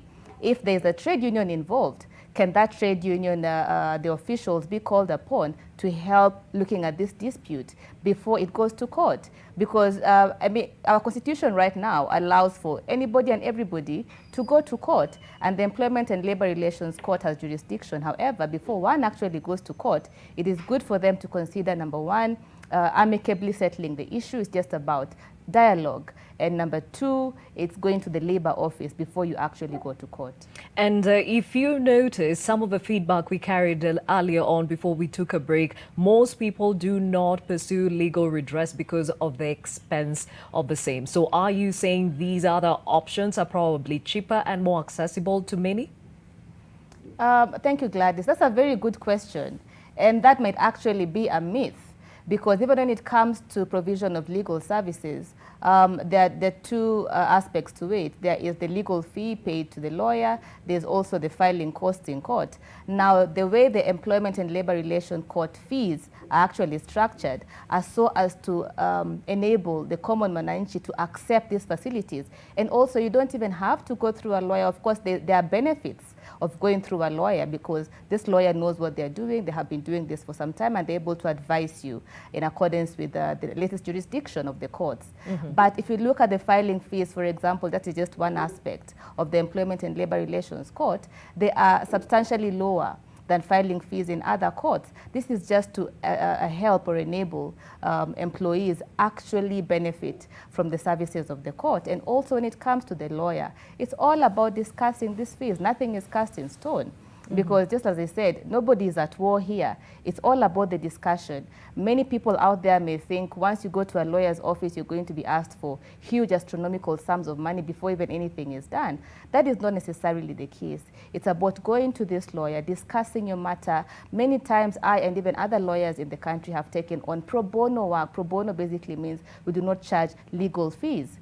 So it's all about talking. It's all about coming out of that cocoon. It's just a myth that these legal services or court services may be inaccessible. And clearly a lot more sensitization of these information you're giving us today needs to be done, because most employees do not know where to start. Now, Raymond, for those that remain, now that the company has been shaken up, it has had to shed a huge workforce, what are the parameters to consider while working with a lean team, not to ensure that you also do not overwork them and cater for their well-being? Yeah, good question, Gladys. Now, of course, and especially now where organizations are really thinking about working with lean teams and, as much as possible, then the conversation about welfare is perhaps more pronounced now than ever before.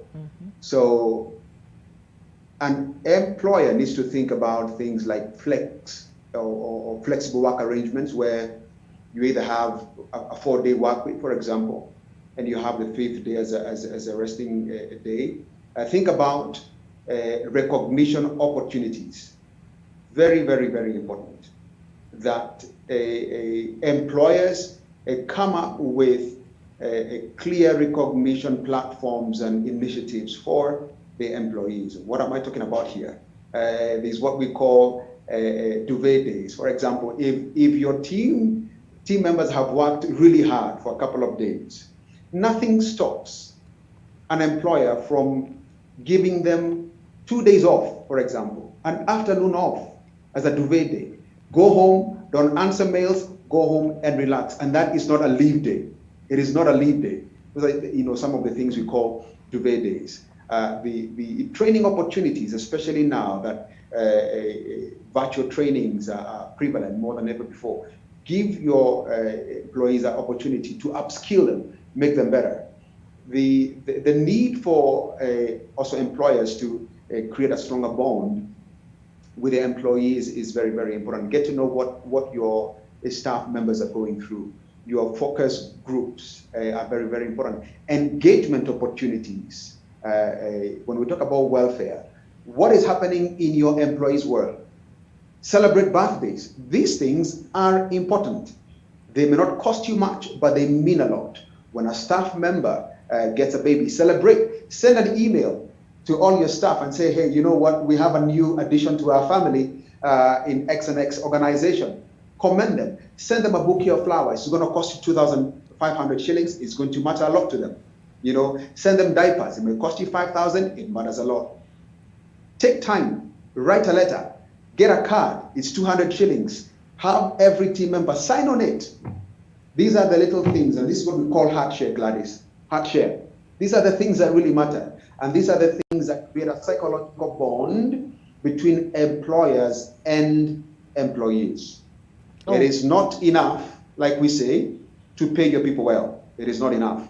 Very well said. And George represents the employer, and we are also at a time where organizations are also rehiring or hiring. What is the importance of inclusive employment, especially at a time where you have to work with a lean team? The first thing is, you see, during this pandemic, you know, a lot has happened in terms of people have embraced technology, and it's going to be the our new life that we are going to embrace. People are working from home now. We don't need people in the offices who are doing sales. Really, why should I have a room for people doing sales? And therefore, do I require all this number? Really, no, I don't require all of this number. And therefore, opportunities now must be opened for others who are not going to get these jobs back, for maybe do self-employment, so that we don't close their mind thinking like, what is going to happen now is I have to get hired, otherwise I can't do anything. So the positive side of it is that the COVID-19 has introduced a new way of thinking, a new way of doing business. And the lean team that we have right now, we must ensure that really we don't overwork them. That is one. The fear, of course, during this period again, for those who are left working, is that they are going to do a lot for a lesser wage. And that is killing the morale. But as Raymond has said, you don't really work for money, you know. There are other benefits employers should now introduce to their employees, which now can motivate them, even if it's a lean team, but motivates them to work hard and work more. But of course, again, considering that a human body is not like a car engine. Even if a car engine has its limits. So if you want people to be productive at workplace, there are two things, and this is what researchers showed, that in a day, people should work for 8 hours. There should be a lunch break. Why should we do that? Okay. Why don't we work for 12 hours then? Because people used to work for those 12 hours or 15 hours. But at the end of the day, it was found to be counterproductive. Accidents occur because of exhaustion, and people are not able to think creatively because of being overworked. So a lean team is good, but ensure again that you put in some mechanism to ensure that you don't overwork these people, okay?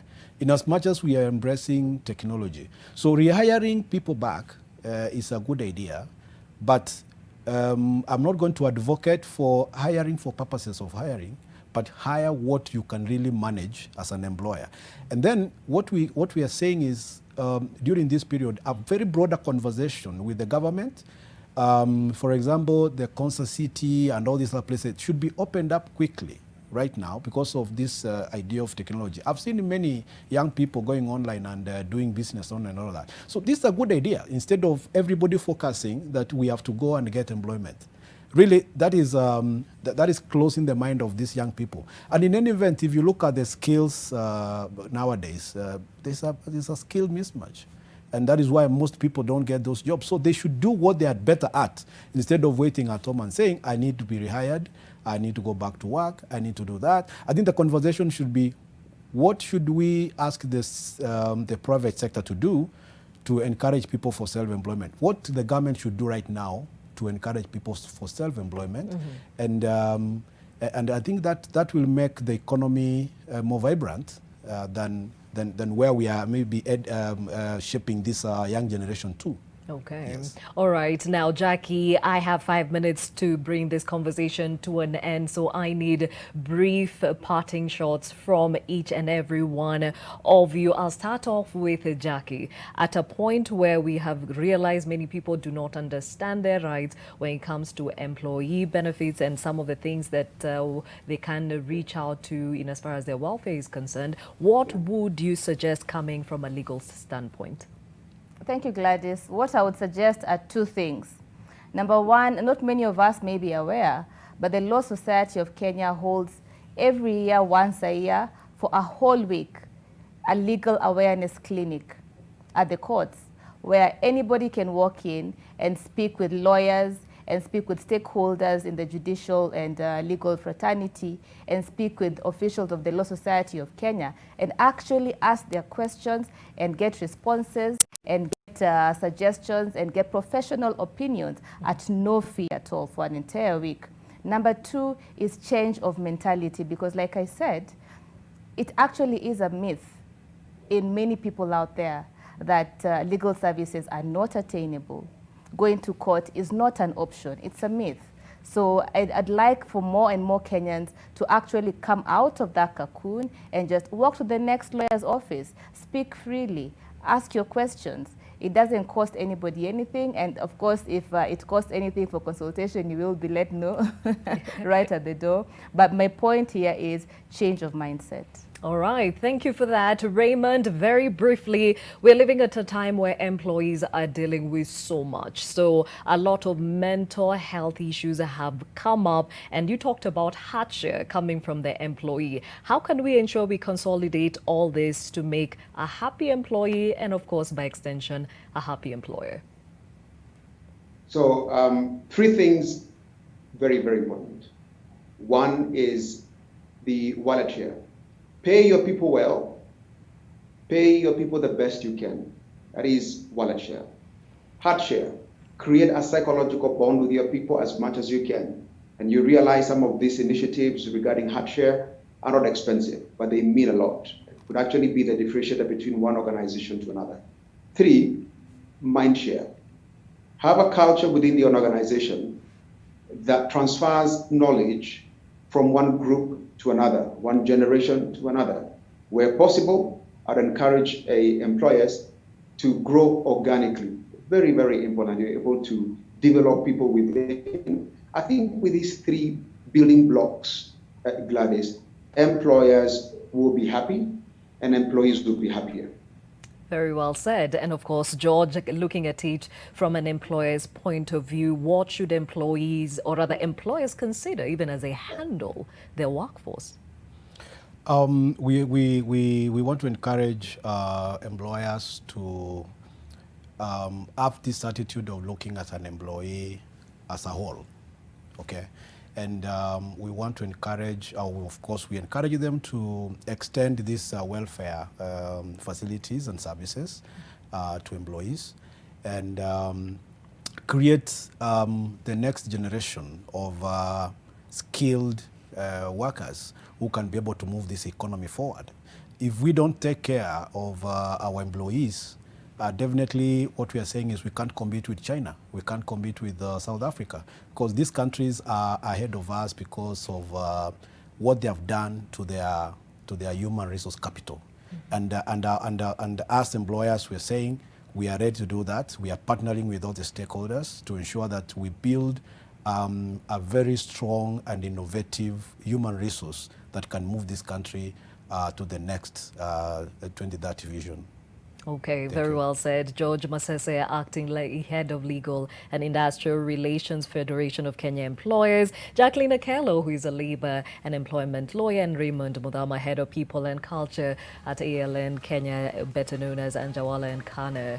Thank you so much for your time. I am told we still have a lot of feedback coming from you, even as we asked you the question, have you been fired unfairly? Let us know what happened. And did you seek any legal redress?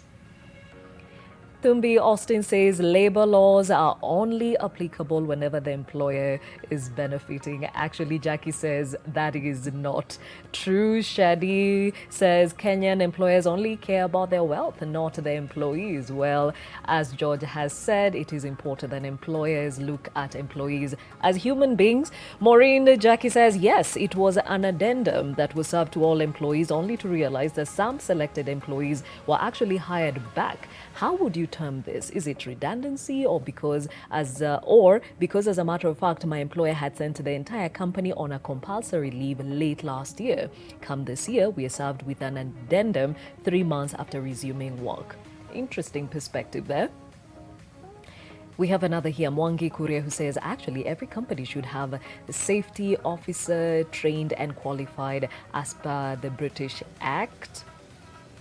Kelvin Warui says, employee welfare is a healthy working conditions and a salary with a capital letters there. Well, thank you for speaking to us. We'll still continue sampling some of your comments as we go on with the broadcast. But we take a short break on Your World. When we return, I'll be joined by my colleague Julian Amboko, who is NTV's business editor, even as he takes us through a conversation on renewable energy, sustainable production of the same, and he will be hosting one of the regional directors or AFDB Eastern Africa, that is Nena Noafubo.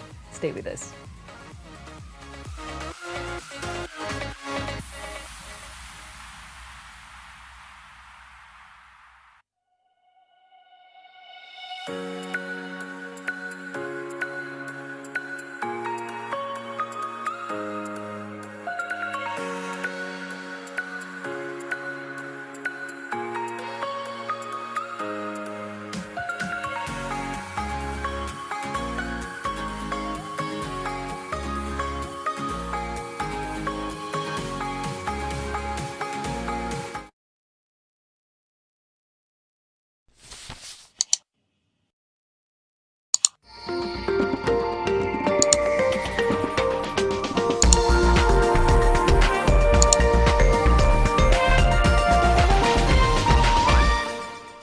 Maji mdosi wangu ametupa simu yangu ndani ya maji.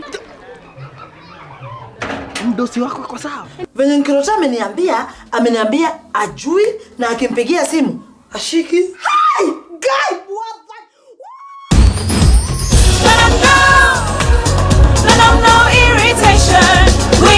The women who deserve more. Moped is now in Kenya and more than 40 countries with its nylon-free surface. New Moped has unique softness and up to 100% protection. Your skin will love it. Here at NMG, we are working very hard to ensure your favorite publications, Daily Nation, Business Daily, Taifa Leo, and the East African are readily available. In a bid to support the efforts to prevent the transmission of COVID-19, NMG has ensured our staff, our distributors, and their staff adhere to set guidelines. At our printing plant, all staff are required to wash their hands before entering the factory and must be wearing a mask. All workers either change their clothes on entering the factory or wear an overcoat. We are keeping doors open to avoid our staff touching door handles repeatedly. With our automated printing, contact with the newspaper is kept to a minimum, and at the packing process, the staff observe social distancing. Vehicles used to transport the newspapers are disinfected daily before the newspapers are loaded, and our delivery staff all wear masks and wash their hands regularly. Our vendors ensure that they sanitize every time they handle money and wear their masks at all times. NMG is proud to be able to safely meet your information needs. Stay safe, stay informed with our favorite NMG publications. Finding meaningful stories takes more drive and passion. Fathers' involvement in maternal and reproductive health is slowly becoming a game changer. Getting to the truth takes more determination. Hakuna mtu ameshikwa. Hakuna. Nilikuwa kilio changu ni watoto wanapata shida chakula, lakini nimeona Kenya yetu watu wamenishika mkono. Finding real solutions takes more understanding. Shortage of teachers, lack of textbooks. Afadhali mtoto awe chini ya miti badala ya awe na chupa ya glue kwa mapua. And NTV investigates leads to impact. This building here has got its fair share of criminals. Who are these COVID billionaires? Corruption related to PPE, it's actually a murder. So these are patients with cerebral palsy. From what I saw being aired in NTV, it really broke my heart. NTV, stories that impact you. Jifunze kukohoa na kupiga chafya na rafiki yako Grover. Hatua ya kwanza, tambua kuwa unakaribia kupiga chafya. Hatua ya pili, elekeza kiwiko chako kwenye pua na mdomo. Hatua ya tatu, Gesundheit. 1, 2, 3. Kumbuka kukohoa kwenye kiwiko chako au kwenye karatasi ya shashi ambayo unaweza kuitupa kwa haraka.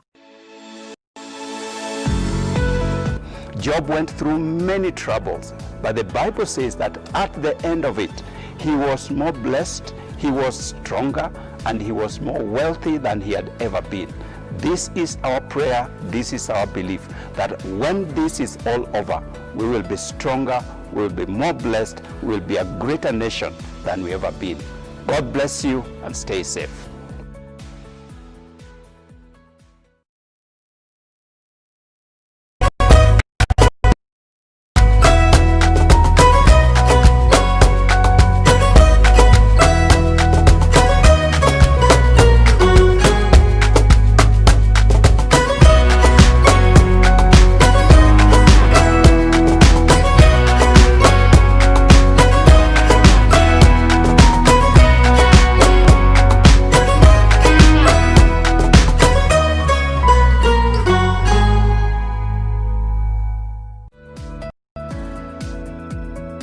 As we take personal responsibility and adhere to all government regulations and guidelines in relation to coronavirus, may we remember that God is faithful.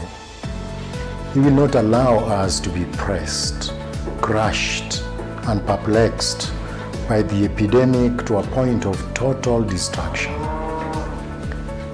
2 Corinthians chapter 4 verse 9 teaches us that we may be hard pressed on every side, but shall not be crushed.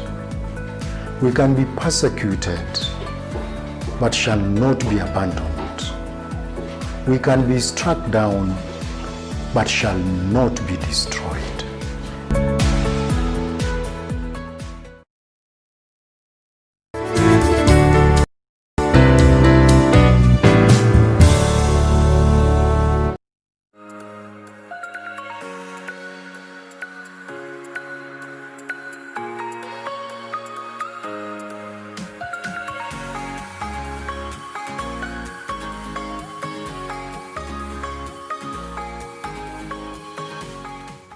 Thank you for staying with Your World. My name is Gladys Gachanja. And now I am joined by my colleague, that is NTV's business editor, Julian Samboko, even as he takes us through a conversation on sustainable production of renewable energy. Julian's? Many thanks, Gladys. As you rightly pointed out, we are talking about the financing of renewable energy projects. Now, many of us appreciate this kind of projects are capital intensive. And the question always is, how exactly do we mobilize capital to finance this kind of undertakings and ensure that power is generated not just in an environmentally friendly way, but in a sustainable manner from a financial optic? Now, to make sense of this, I'm joined by Madam Nwabufo Nena, who is the Acting Director General for East Africa Regional Development at the Africa Development Bank. Welcome on set, Madam Nena. And just to kick off our conversation, walk us through how the portfolio for AFDB as far as financing renewable energy products looks like. Okay, thank you very much. It's my pleasure to be on this program. You know, the bank's energy policy for Africa is twofold. The first one is to support African countries have access to modern, affordable, reliable energy services and infrastructure. And the second is to assist these countries develop a socially, economically, and environmentally sustainable energy sector within the continent. And this two-pronged approach is also critical to ensuring that countries fulfill the UN SDG 7, which is access to affordable, reliable, sustainable, and modern energy for all by 2030. The bank's financing, therefore, goes to ensure that countries achieve energy security, that they increase electricity access at most affordable cost, that they ramp up the use of renewable energy, enhancing environmental and social compliances in implementing this, that they increase energy sector governance through budget support operations to the sector, and they enhance inclusivity in financing and development of the sector by crowding in. So we try to crowd in grants and concessional financing, both on the private sector and the public side, and also in terms of the public-private partnership projects, so that we can overall reduce the overall cost of energy for countries in Africa. And to expedite this, the bank's policy and accelerate access for all, in 2016, the bank unveiled what we call the New Deal on Energy for Africa. And this targets universal access to clean forms of energy for the people of Africa by 2025, utilizing both on-grid and off-grid solutions for home solar systems. The bank is also increasingly looking at how to support clean cooking and energy efficiency operations in the countries across the continent. Thank you. Great. And speaking about crowding in private investors coming into this renewable energy space, many will tell you that they need entities like AFDB to de-risk this kind of projects. Just speak to us about the role of AFDB as far as this is concerned. Okay, generally, the bank funds, we have many instruments that we use to fund operations. But I'll start by saying that the African Development Bank, we have both our commercial and concessional loans with very flexible terms. But even our commercial loans, because we're a AAA rated institution, our commercial loans, the terms can be also called concessional because we get very good rates from the international capital markets. For the governments, we have very good grace periods depending on the type of loan, 5 to 8 years, and tenors can be up to 25 to 30 years. So we also offer grants both to governments and the private sector, especially when it comes to as we can encourage renewable energy and climate change adaptation to energy finance. But what we try to do, we do that also for the government and for private sector, is that we have what we call credit enhancement facilities. We have the partial risk guarantees that we use to support the obligations of state entities when we finance them to investors in the power infrastructure. The bank actually used this facility for the Turkana and the Menengai geothermal projects that we financed in Kenya. Specifically for the private sector as well, we have the partial credit guarantees, the PCGs, which we use to support private sector project developers so that they can access commercial loans at better financing terms. So we come in to provide a sort of guarantee, and with our AAA backing, they get better access and better terms when they take commercial loans. Absolutely, and the renewable energy projects would be projects which are long-term in nature by way of recouping your investment. Many just curious to understand, how does the return on investment look like from where you sit? Well, you know, the return on investment for any investor, for us, and that's why a lot of governments prefer to come to us as MDBs, and a lot of private sector will want to do business with us.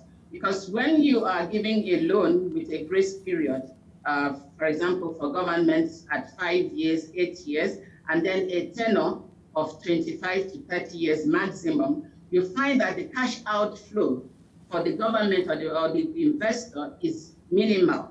So, and therefore, during the grace period, they have the time to do the construction, they have the time to get the system working. And then once they start paying, the longer tenor that they get from MTBs gives them the opportunity to match their cash inflows slowly with their cash outflows. You can imagine when you are paying a loan of $10 million over 20 years, whereas against when you go into the commercial bank that will lend you the same amount for 2 or 3 years. So because a lot of times such investments are capital intensive, and so you need that time to be able to gradually invest and begin to get the returns on your investment and gradually pay slowly over a longer period of time. So the kind of terms that we give actually make it easier, and also by implication, it makes it cheaper also for the consumers because the investor is not in a hurry to recoup their money because they are paying out a lot of money on the loans that they have borrowed. Madam Nana, if you could walk us please through the partnerships that AFDB has with the Kenyan government within the renewable energy space. I know you've already touched on this, but just give us a sense of how this is working for you. Okay, as at the end of the financial year ending of June 2019, Renewable energy sources accounted for about 87% of the energy supply in Kenya. Wind accounted for about 10%, hydro about 33%, geothermal about 44%. Solar sources were still quite low. It was at below 1% because the Garissa solar power plant only started operation in 2019, but definitely we think that solar will pick up with time. Of course, Kenya has had a very huge renewable energy potential, and with geothermal, with wind, and with solar. And the bank has, as much as possible, tried to engage with the government in recognizing that, in trying to make sure that we can work within the energy policy of the government, which recognizes that renewable energy supply can meet the needs of the country. So what we have done, the key renewable energy operations we financed by the bank with the government and other financing areas include the 310 megawatts Turkana wind project, which is a private sector investment that is delivering about 10% of the total national energy consumption based on the reports that were issued as at the financial year end of June 2019. We also have the Kengen 168 megawatts Kiamberi hydropower project, which was actually the first energy project that was approved by the bank, and this has been in operation since 1988. Thirdly, we have the Menengai geothermal project, which actually has a capacity of 400 megawatts to be implemented in phases. And the first phase is partially completed, which is the phase one of the steam gathering that was financed by the bank. We have the Kopere solar power, which is in the early stages of implementation, and to ensure also that energy generated by these and other projects reach the consumers. The bank has financed the transmission system reinforcement project, and also we are financing the last mile connectivity program that is targeting about 600,000 new connections when it's completed.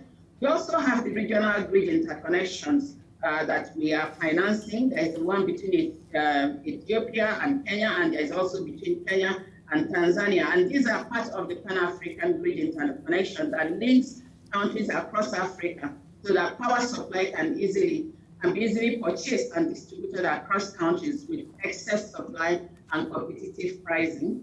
The Egypt-Sudan angle is complete. The Sudan-Ethiopia is complete. So when the Kenya-Ethiopia is completed, that joins in. Then we also have the Kenya-Tanzania, and there is also the Tanzania-Zambia one that is also currently under implementation. So the bank has naturally had a very, very long history of supporting the government in renewable energy. Since we started working with the government, we've actually done only one non-renewable energy project, and that was during the drought season. So it was an emergency operation to help support the government. Every other project that we are doing with the government is definitely on renewables. Thank you.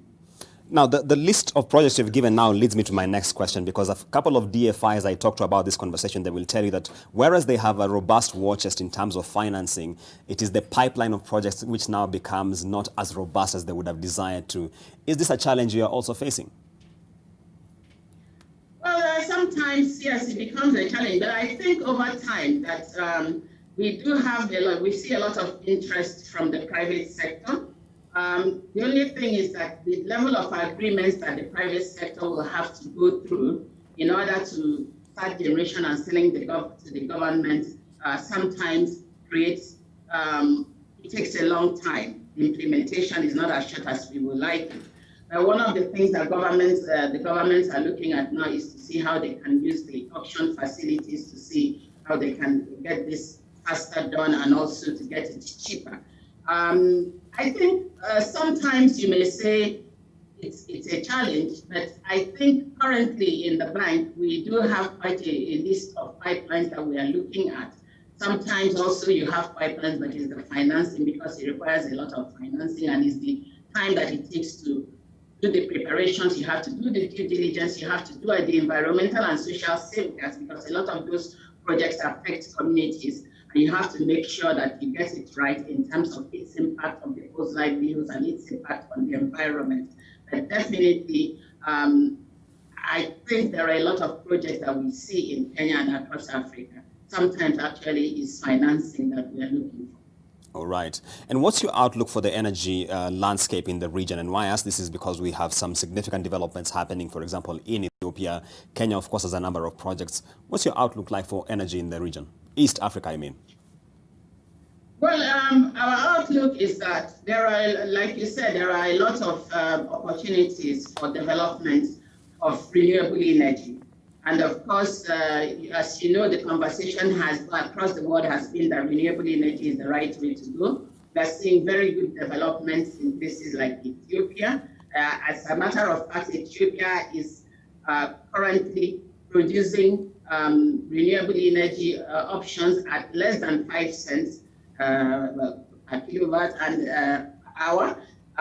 We also, even within Kenya, KenGen and GDC have done very well. They're working with a lot of governments in helping them develop their geothermal and aspects. Here within Kenya, we are looking at how we can support the government over time to ramp up the development of Great Rift Valley geothermal fields for energy production. The wind and the solar generation capacities in Kenya and across the region is very, very high. We are seeing, like I said, there is the Pan-African interconnection that we are working on and supporting Kenya and supporting Tanzania and Ethiopia. So, and there's a lot of power agreements. We have Ethiopia, Djibouti connection that we are working on. We have Ethiopia, Kenya that we are supporting. We have Kenya, Tanzania. So there is a lot of collaboration. And I think what that is doing, and with all the technologies that are coming on board, the cost of generation is coming drastically down. We went from about 15 cents in the past. Today, at least in Kenya, we're about 7 cents. And we're looking forward to the time that is going to drop below 5 cents. Just like it has happened in Ethiopia. But the most important thing is that the power agreements that are going on and the interconnection across countries, and as the prices come down, you find that sometimes countries will be buying from their neighbors at cheaper options. So the investment, the level of investment is being shared across the region. And I think these are exciting times. And it ties into the climate change conversation, because when we have renewable energy opportunities across Africa, then we are also going to contribute. That is also going to contribute significantly in bringing down the pollution as Africa moves away from fossil fuel generation into renewables. And these are definitely exciting times, and we look forward to working with governments on this. Madam Nena, it's like you read my mind, because when you talk about agreements between countries, I want us to talk about the aspect of regional power pools and how they are impacting, one, the financing, and two, just the energy landscape by and large in Africa. Talk to us about that, please. Well, like I said, we are seeing a lot of regional power pools coming together, and the bank is actually financing some of these. The bank is also financing some regional engagements that are intended to enhance collaboration between countries, and also to enhance the capacities of these countries to deliver renewable energy at affordable costs to their various countries. So like I said, these are exciting times, and we continue to work with the governments, and we continue to work with the countries. We have, like I said, we are working on a project between Ethiopia and Djibouti. We are working on Kenya and Ethiopia. We are working on Kenya and Tanzania. There's Tanzania, Zambia. So these power pools these are opportunities actually for countries to come together and collaborate, and to look at where the economies of the scale lie in order to produce and purchase at a cheaper option, instead of everybody trying to generate their own power. And then, over time, you're going to see that the cost of investment and the cost of purchasing these things are going to level out. And we are definitely looking forward to this, to tapping into this opportunity to support many countries. We are also working with all the global climate funds to support this. We are working with the Sustainable Energy Fund for Africa to support all this. We are working with the African Renewable Energy Fund also to support all these investments through the regional power pools. And the bank is also supporting by providing capacities and also supporting these regional power pools as well. All right, and some investors I speak to will mention that one of their key concerns is the potential mismatch between supply and demand, in the sense that we might put out so much energy and yet the demand, of course, might not meet up to the existing supply. Is this a concern you would share? Well, I think yes and no. We have to realize that a lot of Africans still don't have energy. A lot of Africans still don't have electricity. And even the level of penetration for even clean cooking is much lower. So and that's why the bank also, in addition to supporting like the geothermal generation, we are also doing the last mile connectivity with many countries. And what the last mile connectivity does is that it enables the countries and enables the energy companies, the utility companies in the countries to be able to connect many more people. In Kenya today, we have about 15 million people that are not yet connected. And as we are able to work through the last mile connectivity to connect these people, then the energy that is being generated is going to be used up. But most importantly also, we are talking about the fourth industrial revolution. You cannot industrialize if you don't have energy. And if you don't have good energy sources, you're also not going to attract foreign direct investment. Or even the local investors are going to be handicapped in terms of what they can do. So it's not when people are going to be setting up the industry that will start setting up the energy infrastructure. It's important that the energy infrastructure is there, and then that also, because when an investor is coming, they're looking at many options, and one of the key things that they need is energy. So I think the energy surplus that may be arising is going to be a key, and as the prices drop, is going to be a key driver in bringing in investors, because they know that Africa, some of the African countries already have some of the important infrastructure that is needed. I think one of the key things we should also be looking at is how to look at cut down the costs. It's not just the excess production. There are a lot of losses that are ongoing, that happen within the energy landscape. And the bank is also working with government and organizations to see how we can support them with technologies and opportunities to cut down these losses. Because as these are cut down and also energy, last mile connectivity happens, then you find that the cost of energy, the final cost of energy to the consumer is going to be brought down. It's a good point you raised there, and as we close, really, you mentioned the very critical element of distribution and transmission losses. Just give us very briefly, what's the bank doing about this? Well, we are looking at opportunities definitely to work with the KPLCs to see how we can give them the capacity to bring or to use modern technology, upgrade what they have in order to cut down on their losses. And once that is done, we hope that it will also, because what is happening is that all those losses that are happening today, is the cost is being, placed on top of what the customers, consumers pay. So we are working with governments. We are looking at how we can provide them with the capacity. We are looking at how we can provide them with the funding to be able to get modern technologies that will reduce the losses that is happening today within the system. All right, Madam Nwabufonena, thank you so much for creating time to speak to us on this critical subject of financing renewable energy projects. And we have been focusing on the subject of renewable energy financing, the challenges being faced, the opportunities across the region. I now hand you over back to Gladys Gachanja.